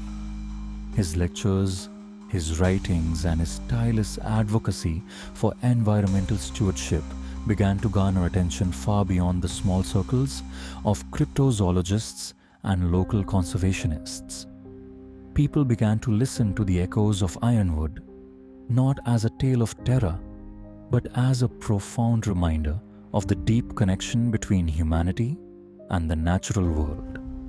In quiet gatherings and in the hushed corridors of academic halls, Caleb spoke with a measured passion. The wild, he would say, is not our enemy. It is a living, breathing testament to the eternal cycle of life, death, and rebirth. We must learn to coexist with it, to honor its mysteries, and to protect its sanctity at all costs. His words ignited a spark, a growing movement that transcended mere academic interest. Communities began to rally around the idea that preserving the wild was not only a moral imperative, but a vital necessity for the future of all life on Earth. Inspired by Caleb's testimony, local governments initiated projects to safeguard ancient forests, and environmental organizations saw renewed vigor in their missions. Mara, too, emerged as a passionate advocate. Her photographs and research, once a personal quest for understanding, became a celebrated record of the enigmatic beauty of Ironwood. Together, Caleb and Mara worked to establish protected areas, ensuring that the ancient guardians of the forest could continue their eternal vigil, free from the encroachments of modern development. Yet, despite the growing momentum, Caleb knew that the battle was far from won. The forces of exploitation and greed were ever present, and the delicate balance he had come to cherish remained under constant threat. Every night, as he lay awake in his modest apartment, the distant, echoing growl of the Ironwood hound, now transformed into a symbol of nature's undying spirit, reminded him of the fragile covenant between man and the wild. One crisp evening, as autumn turned to winter and the first snow began to dust the city in white, Caleb stood by his window and gazed out at the urban sprawl. The lights of the city twinkled like distant stars, but in his heart, he carried the serene majesty of the ancient forest, a reminder that beneath the veneer of modernity lay a realm of timeless wonder and sacred mystery. "I will never forget," he murmured softly, "the lesson of Ironwood, that the wild is not ours to command, but to revere. And as long as we remember, its ancient song will guide us home." With those final words echoing in the silent night, Caleb Hart embraced his destiny as a keeper of ancient echoes, a guardian of a sacred legacy. His journey, wrought with terror and transformed by revelation, had come full circle, a bridge between the past and the future, between myth and reality. And in that timeless convergence, he found a peace that would endure long after the echoes of Ironwood faded into the whispering winds of time. Caleb stepped forward into the velvety darkness of the forest, each footfall resonating with a purpose that he had never known before. The chill night air, heavy with the scent of damp earth and ancient pine, wrapped around him like an old, familiar shroud. He no longer felt like the frightened contractor of his past. Now, he carried within him the weight and the wonder of a secret legacy. Beside him, Mara's steady presence lent him strength, her eyes reflecting both determination and the quiet awe of one who had borne witness to miracles. The narrow trail wound deeper into the heart of Ironwood, where the trees grew so ancient and dense that even the moonlight seemed to struggle through the canopy. Each step brought with it a heightened awareness of the forest's living pulse, the rhythmic rustle of leaves, the soft, distant murmur of a hidden stream, the occasional, almost imperceptible creak of a branch bending under the weight of untold centuries. Here, in the realm where myth and reality intermingled, every sound was imbued with meaning. Caleb recalled the cryptic words of the Ironwood Hound and the luminous presence of Eloria, the spectral guardian whose parting message had ignited a fire within him.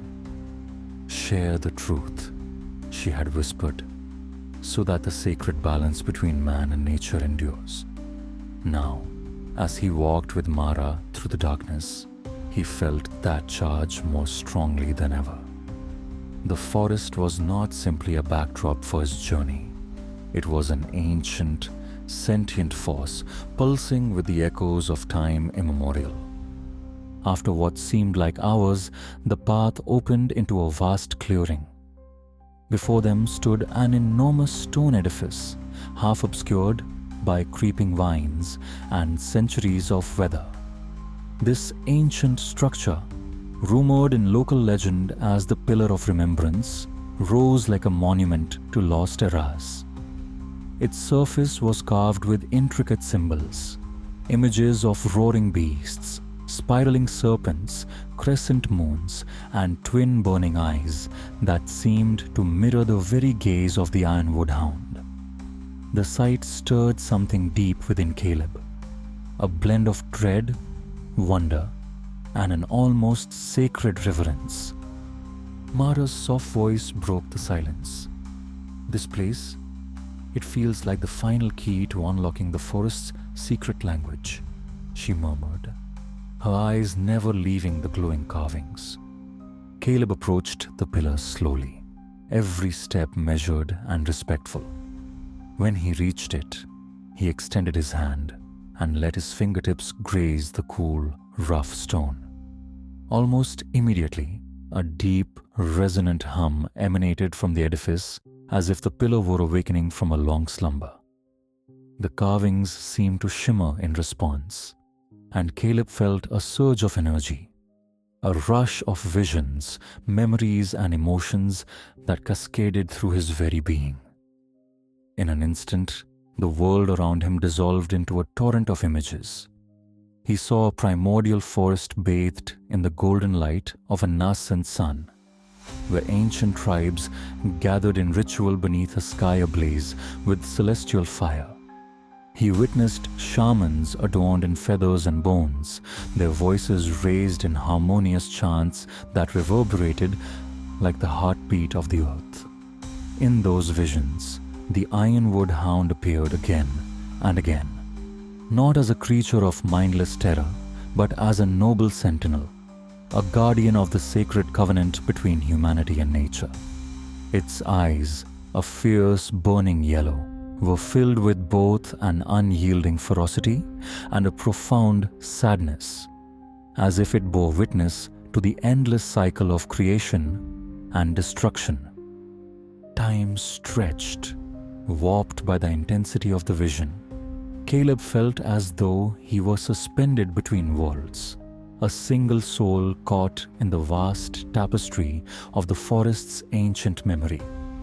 Every detail was seared into his consciousness, the shimmering glow of bioluminescent fungi in hidden groves, the rhythmic pulse of the earth beneath his feet, the soft murmur of the wind as it carried whispers of forgotten lore.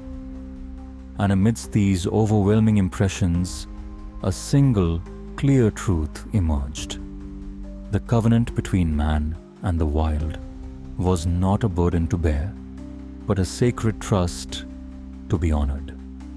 When the deluge of visions finally ebbed, Caleb staggered back, breathless and trembling. His eyes glistened with tears, not only of sorrow for the loss of innocence, but also of gratitude for the profound connection he now felt to the ancient spirit of Ironwood.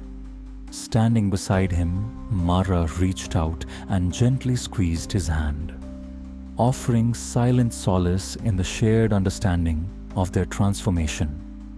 A soft, ethereal voice soon filled the clearing, a voice that seemed to arise from the very stones themselves.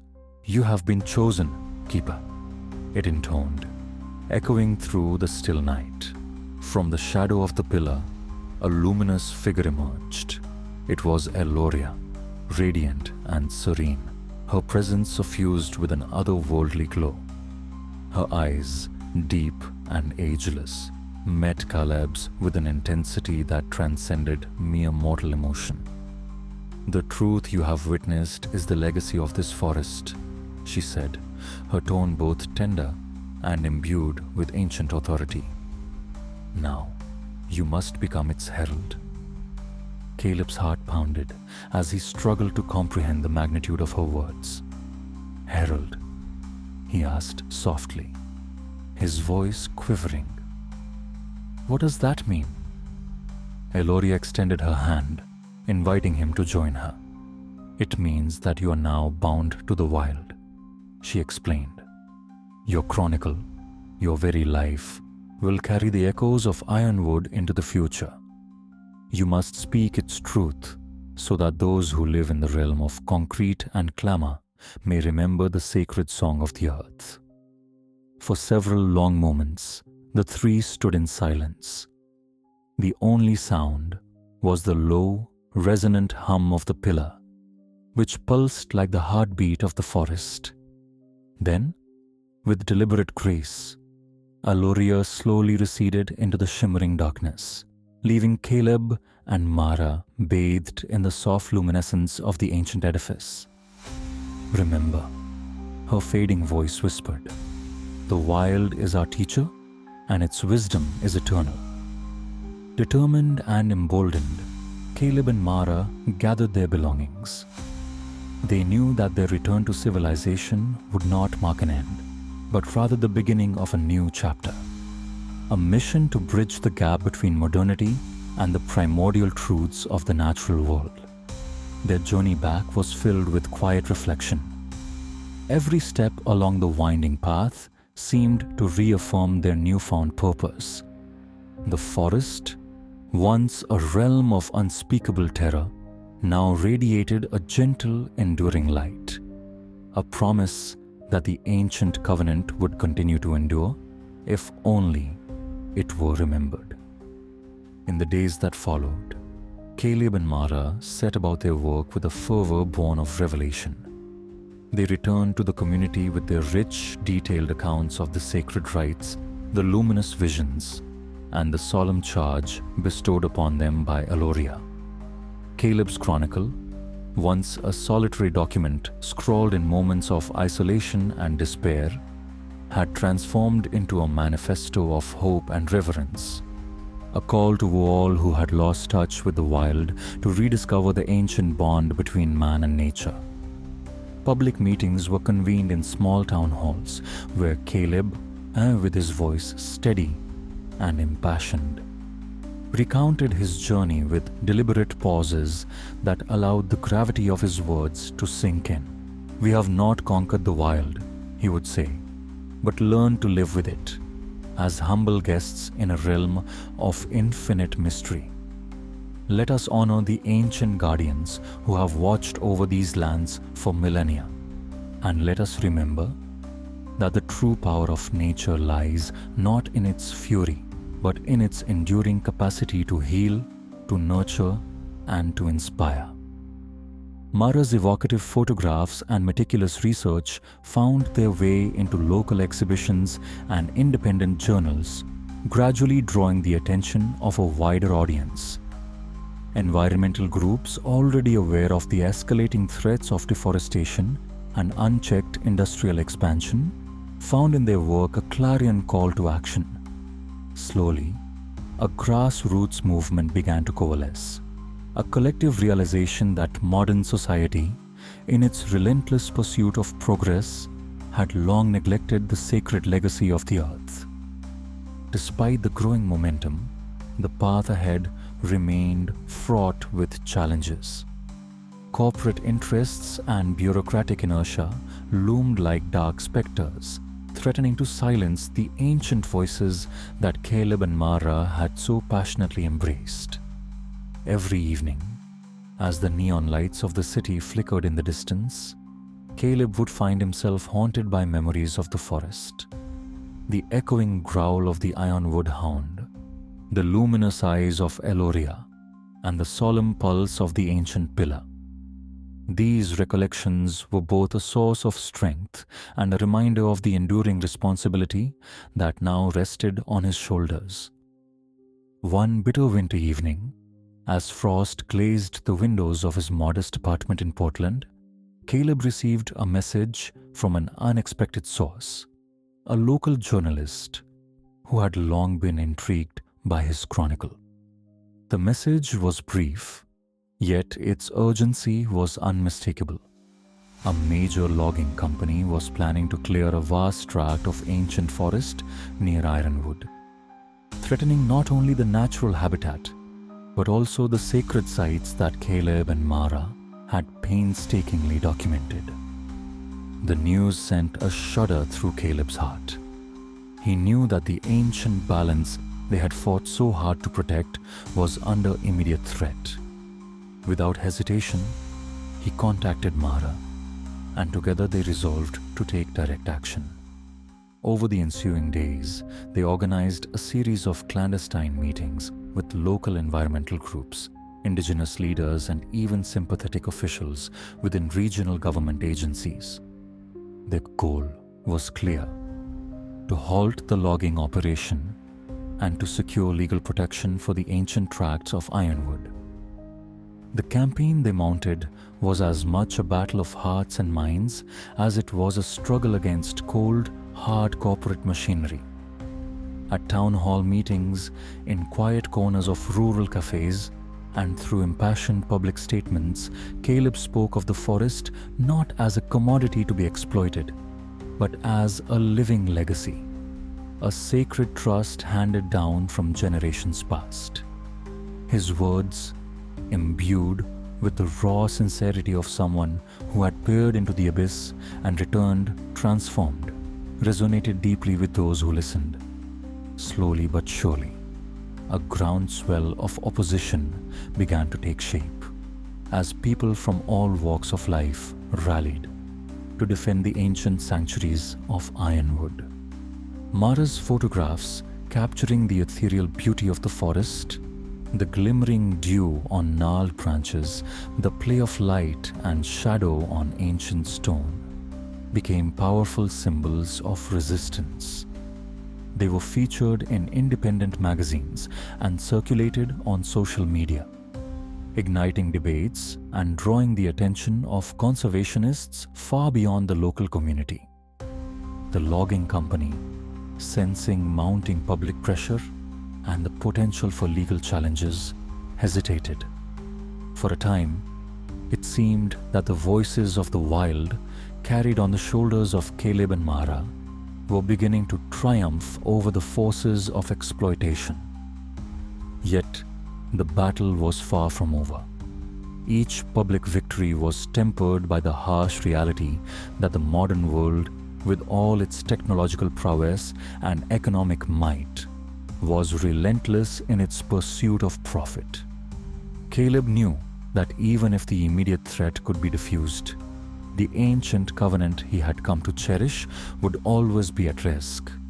From climate change, from rampant urban expansion, and from a society increasingly detached from the natural world. One cold, clear night, as the full moon cast a silver glow over the snowy landscape, Caleb found himself walking alone along a quiet country road. The recent victory had brought hope, but also a solemn reminder that the struggle was ongoing. Every so often, as he passed through wooded areas, he felt a presence watching him, a silent, steady vigilance that both comforted and unnerved him. In those moments, the ancient guardians of Ironwood seemed to whisper their silent benedictions, urging him never to relent in his quest to preserve the sacred balance. As the months turned into years, Caleb's efforts began to bear lasting fruit. Legal protections were eventually established for significant portions of the Ironwood National Forest, and local communities, inspired by his unwavering dedication, formed permanent alliances dedicated to environmental stewardship. His chronicle, Echoes of Ironwood, a keeper's chronicle, became a touchstone for a growing movement, one that sought not only to defend the wild, but to foster a deeper, more harmonious relationship between humanity and nature. Mara continued her work as a photographer and researcher. Her images, now exhibited in galleries and celebrated for their haunting beauty and timeless truth. Together, they traveled across the region, sharing their story at conferences, in workshops, and in intimate gatherings of those who still believed in the sacredness of the natural world. Their message was simple yet profound: that the ancient wild, with all its mystery and majesty, was a gift to be protected, a legacy that demanded humility and reverence. One brisk spring morning, as Caleb and Mara stood on the edge of a newly established conservation area within Ironwood, they looked out over a vast expanse of verdant forest, its ancient trees standing as silent sentinels against the sky. The air was filled with the fresh scent of blossoms and new growth, a sign of renewal, a promise of life continuing its eternal cycle. In that moment, Caleb felt a deep, abiding peace, tempered by the knowledge of the battles fought and the sacrifices made. "We have done well," Mara said softly, her eyes bright with hope. "But our work is never truly finished. The wild is ever-changing, and its guardians must remain vigilant." Caleb nodded, his gaze lingering on the horizon where the forest met the sky. "I know," he replied. "I have become part of this eternal dance, both a witness and a keeper. And as long as we remember that the natural world is a sacred trust, there will always be hope for a better, more balanced future." Their voices, mingling with the gentle rustle of leaves and the distant call of a hawk, carried a quiet promise, a vow that the echoes of Ironwood would never be silenced, that the ancient covenant between man and nature would endure across the ages. In the twilight of that day, as the sun dipped low and cast long, golden shadows over the ancient forest, Caleb and Mara stood together in reflective silence. They knew that their journey, though fraught with challenges and steeped in the bittersweet hues of loss and transformation, had opened a door to a future where the wild was not an adversary to be subdued, but a cherished partner in the great tapestry of life. And so, with hearts filled with both the weight of the past and the bright promise of tomorrow, they stepped forward into the unknown, undaunted, vigilant, and forever guided by the sacred, unyielding pulse of the ancient wild. Caleb stepped out into the inky darkness of the forest once more, feeling the ancient pulse of Ironwood surge beneath his feet.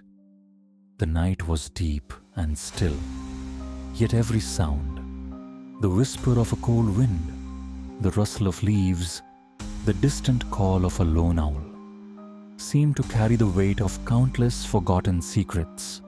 In that moment, he knew that his journey, fraught with terror, revelation, and transformation, was reaching its final, decisive chapter. Mara walked at his side, her presence a steady beacon in the overwhelming darkness. Their previous expeditions, the sacred rituals, and the spectral visitations had all converged to prepare them for this moment, the final test, the ultimate unveiling of the ancient covenant between man and nature. Ahead, the narrow, winding path opened into a vast clearing where the remnants of a lost world lay scattered like a treasure trove of memories. At the center of the clearing rose a towering stone monument, its surface worn by time yet alive with the glow of cryptic symbols. This was the fabled Pillar of Remembrance, a relic said to have been erected by a long-forgotten civilization that understood the true essence of the wild. The pillar, with its intricate carvings of celestial bodies, mythical beasts, and intertwined human figures, seemed to pulsate with a quiet, powerful energy that resonated deep within Caleb's soul. He paused at the edge of the clearing, taking a slow, deliberate breath. "This is where it all comes together," he murmured, his voice barely more than a whisper, yet carrying the weight of his many trials. "This is the heart of Ironwood." Mara nodded, her eyes reflecting the soft luminescence emanating from the pillar. "I can feel it too," she said. "Every symbol, every etching, tells a story of sacrifice and hope. It's a testament to the ancient bond between nature and those who dare to honor it." With cautious reverence, Caleb stepped forward and placed his hand upon the cool, rough stone of the pillar. Almost immediately, a deep, resonant hum filled the clearing, a sound like the beating of a colossal heart, steady and inexorable. The carvings on the monument began to shimmer as though awakened by a long dormant magic. In that moment, the world around him seemed to dissolve into a cascade of images and sensations. Visions flooded his mind. Sprawling primeval forests bathed in the radiant light of a newborn sun. Ancient tribes, adorned in ritual regalia, gathered around blazing fires beneath a tapestry of countless stars. Shamans with eyes that mirrored the heavens, their voices raised in chants that stirred the very earth. Amid these swirling images, the Ironwood hound appeared repeatedly, not as a mindless beast, but as a noble guardian, its fierce yellow eyes holding the sorrow and strength of countless ages.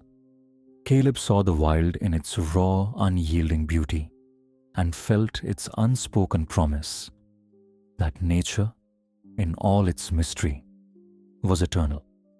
Time stretched and blurred, and for what felt like an eternity, Caleb was lost in the profound embrace of the forest's ancient memory. When at last the torrent of visions subsided, he staggered back, breathless and trembling, his eyes shining with tears of both grief and enlightenment. The truth had been laid bare before him. The covenant between man and the wild was not a curse to bear, but a sacred trust, a legacy to be nurtured and passed on. A soft, ethereal voice echoed through the clearing. "You have seen the essence of our past," it intoned, "and now you must carry that legacy into the future." From the shadows emerged Eloria once more, her presence serene and luminous under the pale glow of the moon. Her ageless eyes met Caleb's with a mixture of compassion and stern resolve. "You, Keeper of Echoes, have been chosen to be the herald of Ironwood's eternal song. Share its truth with the world, so that the sacred balance between man and nature may endure." Caleb's heart pounded as he absorbed her words. "I understand," he replied softly. "I will honor this covenant, whatever the cost. The wild, its beauty, its fury, its eternal mystery must never be forgotten." Eloria smiled faintly, her form beginning to fade into the soft mist that blanketed the clearing. "Then go forth and let your voice be the bridge between the ancient and the modern. Remember, the wild is our teacher, and its wisdom flows through every leaf, every stone, every breath of wind. As Eloria's luminous form vanished, Mara stepped forward and gently squeezed Caleb's hand.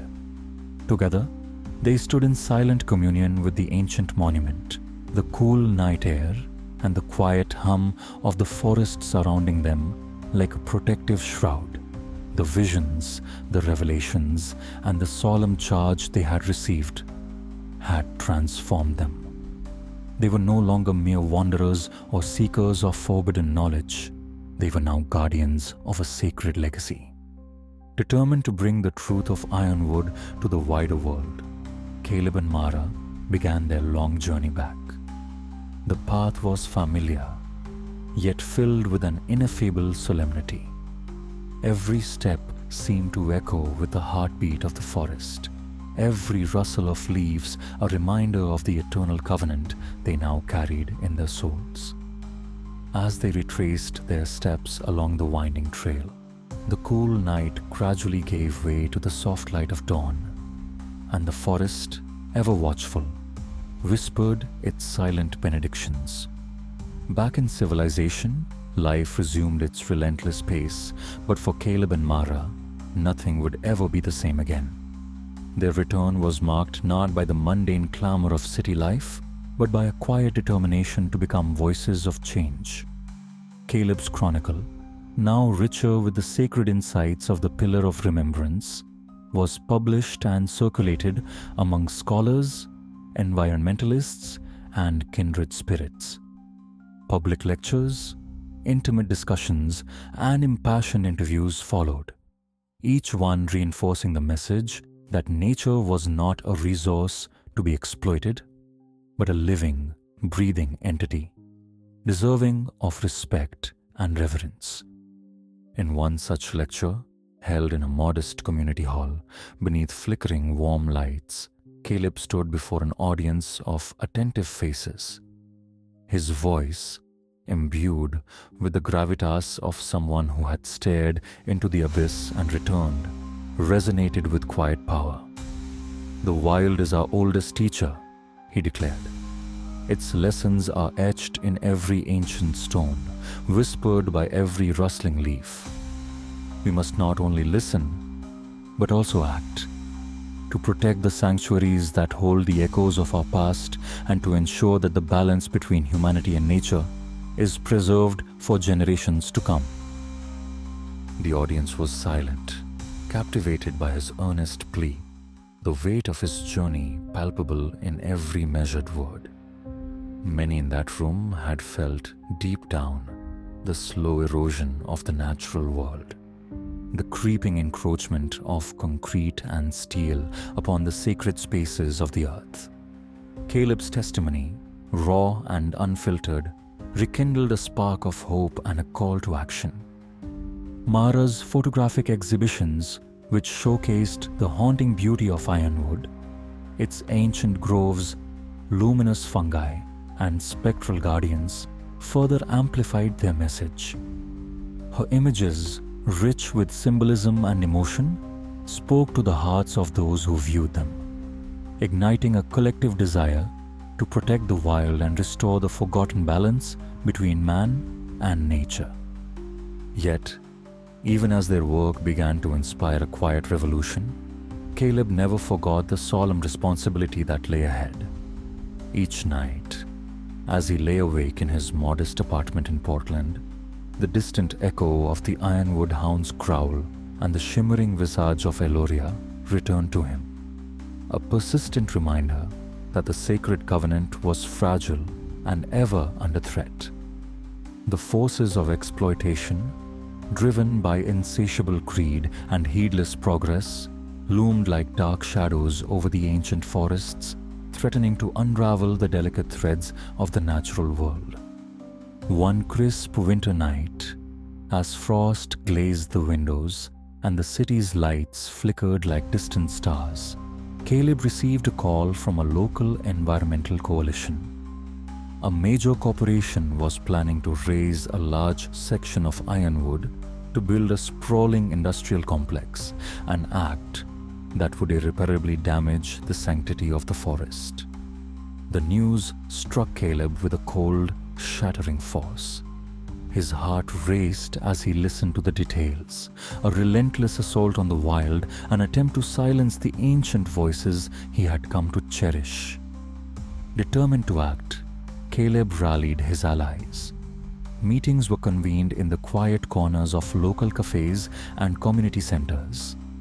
Impassioned speeches and heartfelt testimonies were shared with a growing network of conservationists, indigenous leaders, and ordinary citizens who had come to recognize the inherent value of the wild. The campaign was long and arduous, a battle of wills, hearts, and minds against a tide of industrial ambition. Yet, in the face of overwhelming odds, the spirit of Ironwood shone bright. Caleb and Mara, with their unwavering resolve and profound understanding of the forest's sacred legacy, became the faces of the resistance. Their message was clear, that the natural world was not merely a commodity to be exploited, but a living heritage that required protection, respect, and a deep, abiding commitment to balance. Public demonstrations, legal challenges, and grassroots campaigns followed, each step a testament to the enduring power of nature's ancient song. Over time, as the struggle unfolded, a sense of cautious optimism began to take root. Local communities, galvanized by the movement, rallied to the cause.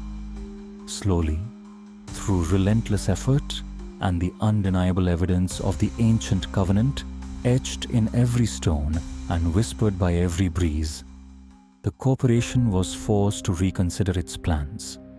Legal protections were extended to vast tracts of Ironwood, and the sacred sites, the pillar of remembrance, the ruins of ancient temples, the quiet glens where mystical rites had once been performed, were declared off-limits to development. In the final days of the campaign, as victory seemed within reach, Caleb stood at the edge of the newly protected forest, his eyes fixed on the horizon where the ancient trees met the sky. The battle had been long, and the cost had been high, but he felt a profound sense of fulfillment, a quiet, enduring hope that the wild would be preserved not just for today, but for all the tomorrows yet to come. Mara joined him, her hand warm and reassuring on his arm. "We did it," she said softly, her voice a mixture of relief and lingering wonder. "The forest lives on, and its stories will continue to inspire. This is our legacy, our gift to the future." Caleb smiled, the weight of his journey mingling with a deep, abiding serenity. "Yes," he replied, "and as long as we remember that the wild is not ours to command, but to honor and protect, the echoes of Ironwood will forever guide us." In that timeless moment, under a sky splattered with starlight and the soft glow of the moon, Caleb Hart embraced his destiny fully. No longer was he merely a man haunted by nightmares. He had become a guardian, a keeper of ancient echoes, and a voice for the wild. His chronicle, enriched by every trial and every revelation, would stand as a lasting testament to the sacred covenant between humanity and nature, a beacon of hope for those who dared to listen to the whispers of the earth. As the first light of dawn painted the forest with hues of gold and silver, Caleb and Mara prepared to return to the city, their hearts light yet solemn. They carried with them not only the hard-won victory of conservation, but also the timeless wisdom of Ironwood, a wisdom that transcended the limits of time, space, and modernity. And so, with every step they took back towards civilization, the ancient wild continued to sing its eternal song, a song of life, of sacrifice, and of an undying connection that bound all living things in a delicate, everlasting dance. Caleb stepped into the inky darkness of a moonless night, the forest around him pulsing with an ancient, almost palpable energy. The journey he and Mara had undertaken, one of fear, revelation, and transformation, had led them through the hidden heart of Ironwood, through sacred glens and venerable ruins, to this final threshold. Now, as the cool night air wrapped around him like a shroud, Caleb felt the weight of all he had witnessed settle upon his shoulders. The echoes of lost rituals, the spectral voices of long-departed guardians, and the solemn promise of the covenant between man and nature swirled about him in a silent, unceasing hymn. Mara walked closely at his side, her eyes reflecting the faint glimmer of starlight that managed to seep through the dense canopy. Though the darkness was nearly absolute, she seemed to radiate a gentle inner light, a beacon of steadfast resolve amid the timeless wild. Their steps were measured, each footfall echoing softly against the moss-covered ground, as they advanced toward a clearing that had long been whispered of in the oldest local legends.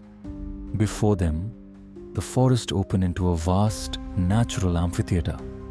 Towering trees encircled the clearing like ancient sentinels, their gnarled branches interlocking overhead to form a vaulted ceiling through which sparse beams of silver light broke.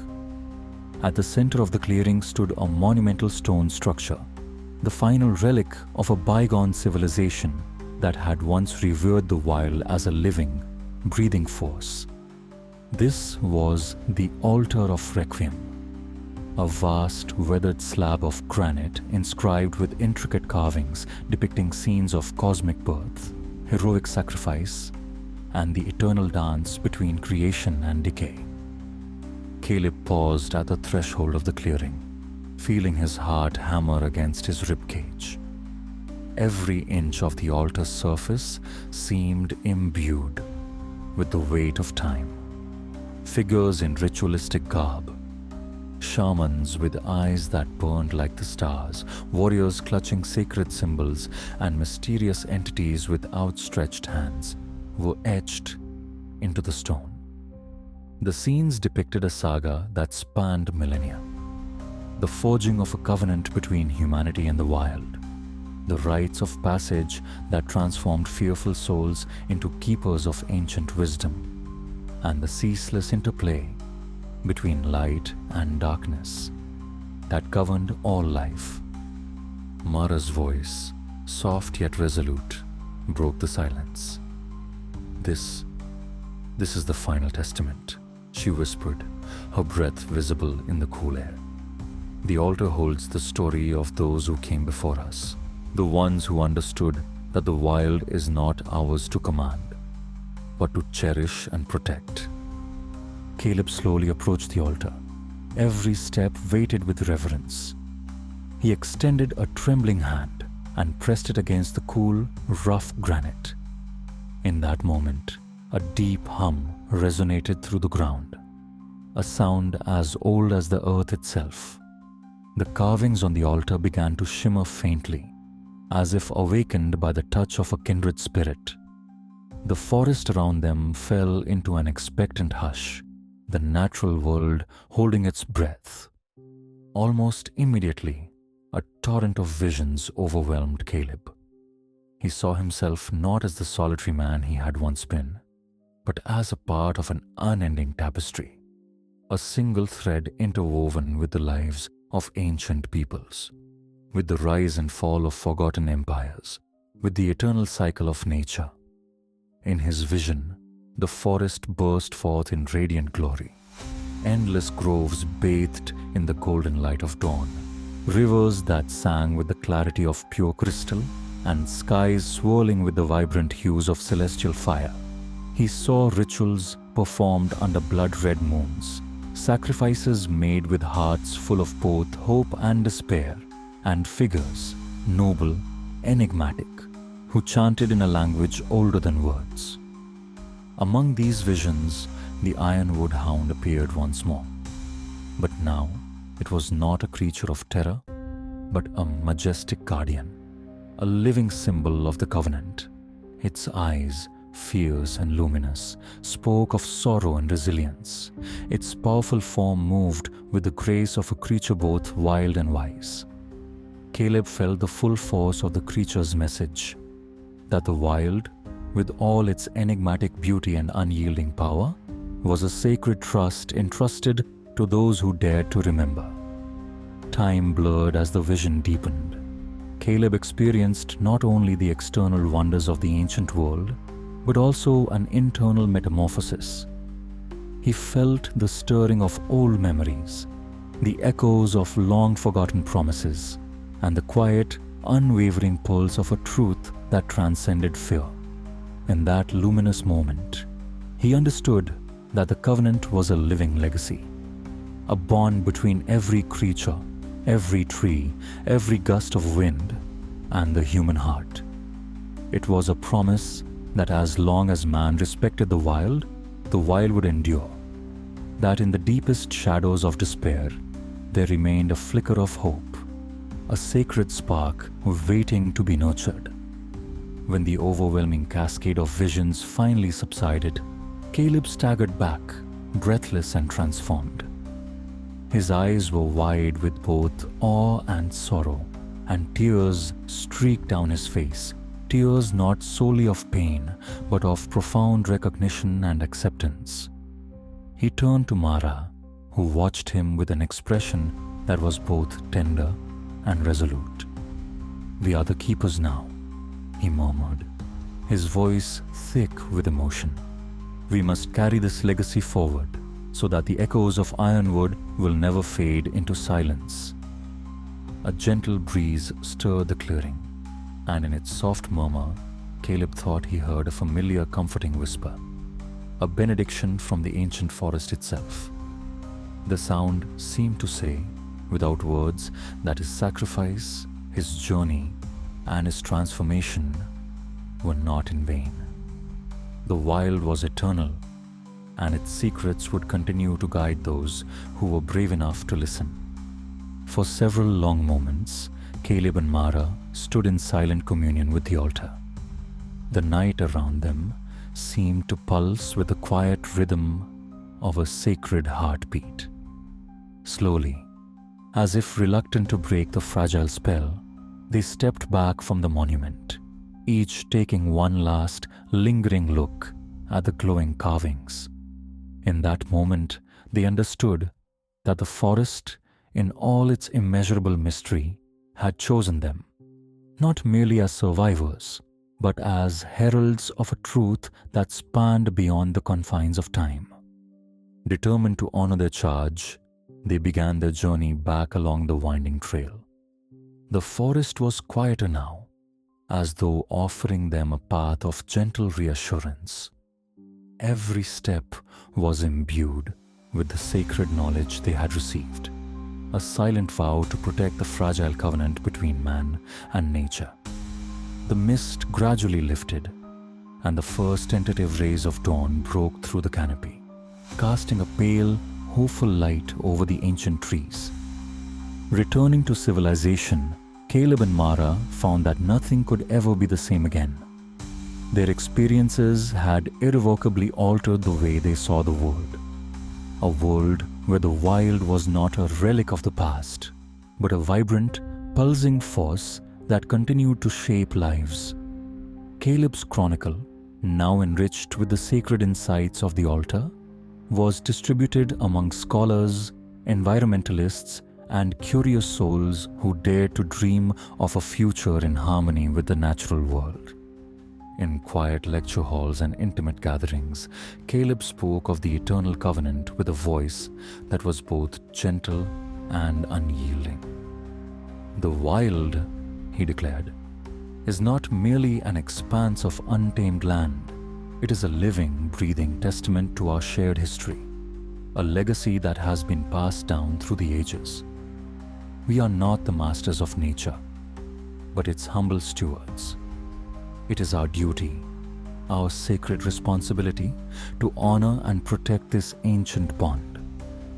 Mara's evocative images, capturing the haunting beauty of Ironwood's secret places, Mist-laden clearings, ancient stone altars, spectral guardians bathed in starlight became symbols of a burgeoning movement. Through exhibitions and heartfelt presentations, her work touched countless hearts, reminding people that beneath the veneer of modern life lay an ancient, indomitable spirit that must be revered. Yet, even as their message spread, Caleb never forgot the solemn charge that had been bestowed upon him on that dark night beneath the altar. Every evening, as he sat quietly in his modest apartment, the distant, echoing growl of the Ironwood hound and the gentle whisper of Eloria's parting words returned to him, a constant reminder that the covenant was fragile and that the wild would always demand respect. One crisp winter night, as snowflakes danced in the lamplight outside his window, Caleb received word of a new threat, a proposal to industrialize another segment of ancient forest, threatening to disrupt the delicate balance that had been so painstakingly preserved. The news struck him with the force of a winter storm, a chilling reminder that despite their victories, the battle for nature's soul was far from over. Without hesitation, Caleb reached out to Mara, and together they mobilized their allies once more. In secret meetings with conservationists, indigenous elders, and sympathetic local officials, they wove together a plan to protect the wild. Their campaign, fueled by the passion of those who understood the sacred value of the land, quickly gathered momentum. Public rallies, impassioned speeches, and a groundswell of grassroots support emerged as a counterforce to the relentless drive of industrial ambition. Caleb took to the public stage with the fervor of a man who had glimpsed eternity.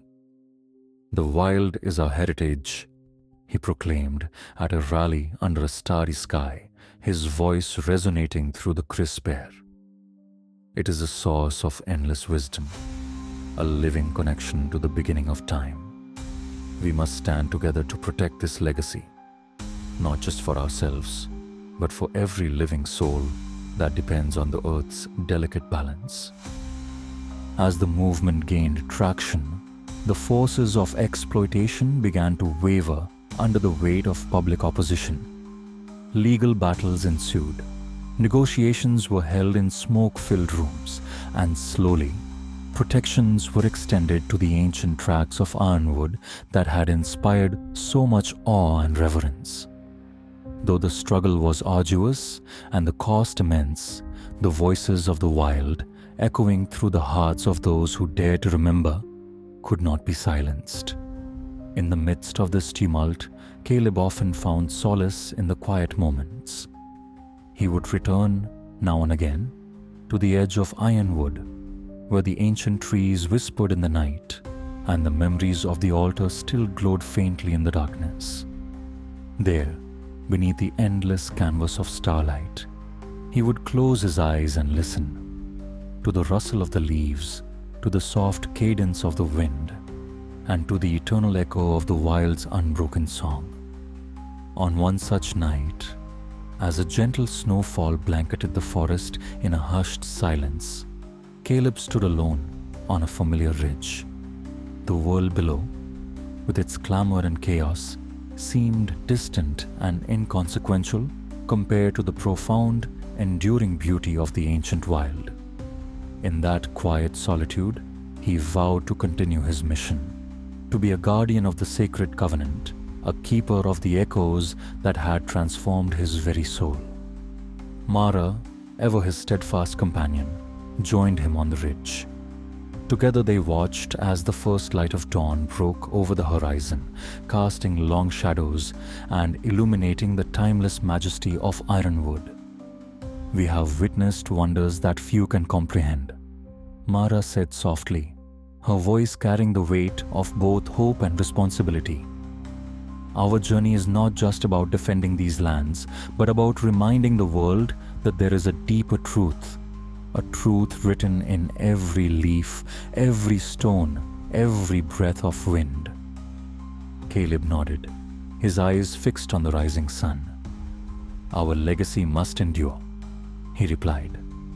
"For as long as there are those who remember, the wild will remain a sanctuary, a place where the ancient echoes continue to guide us, where the covenant between man and nature is honored above all else."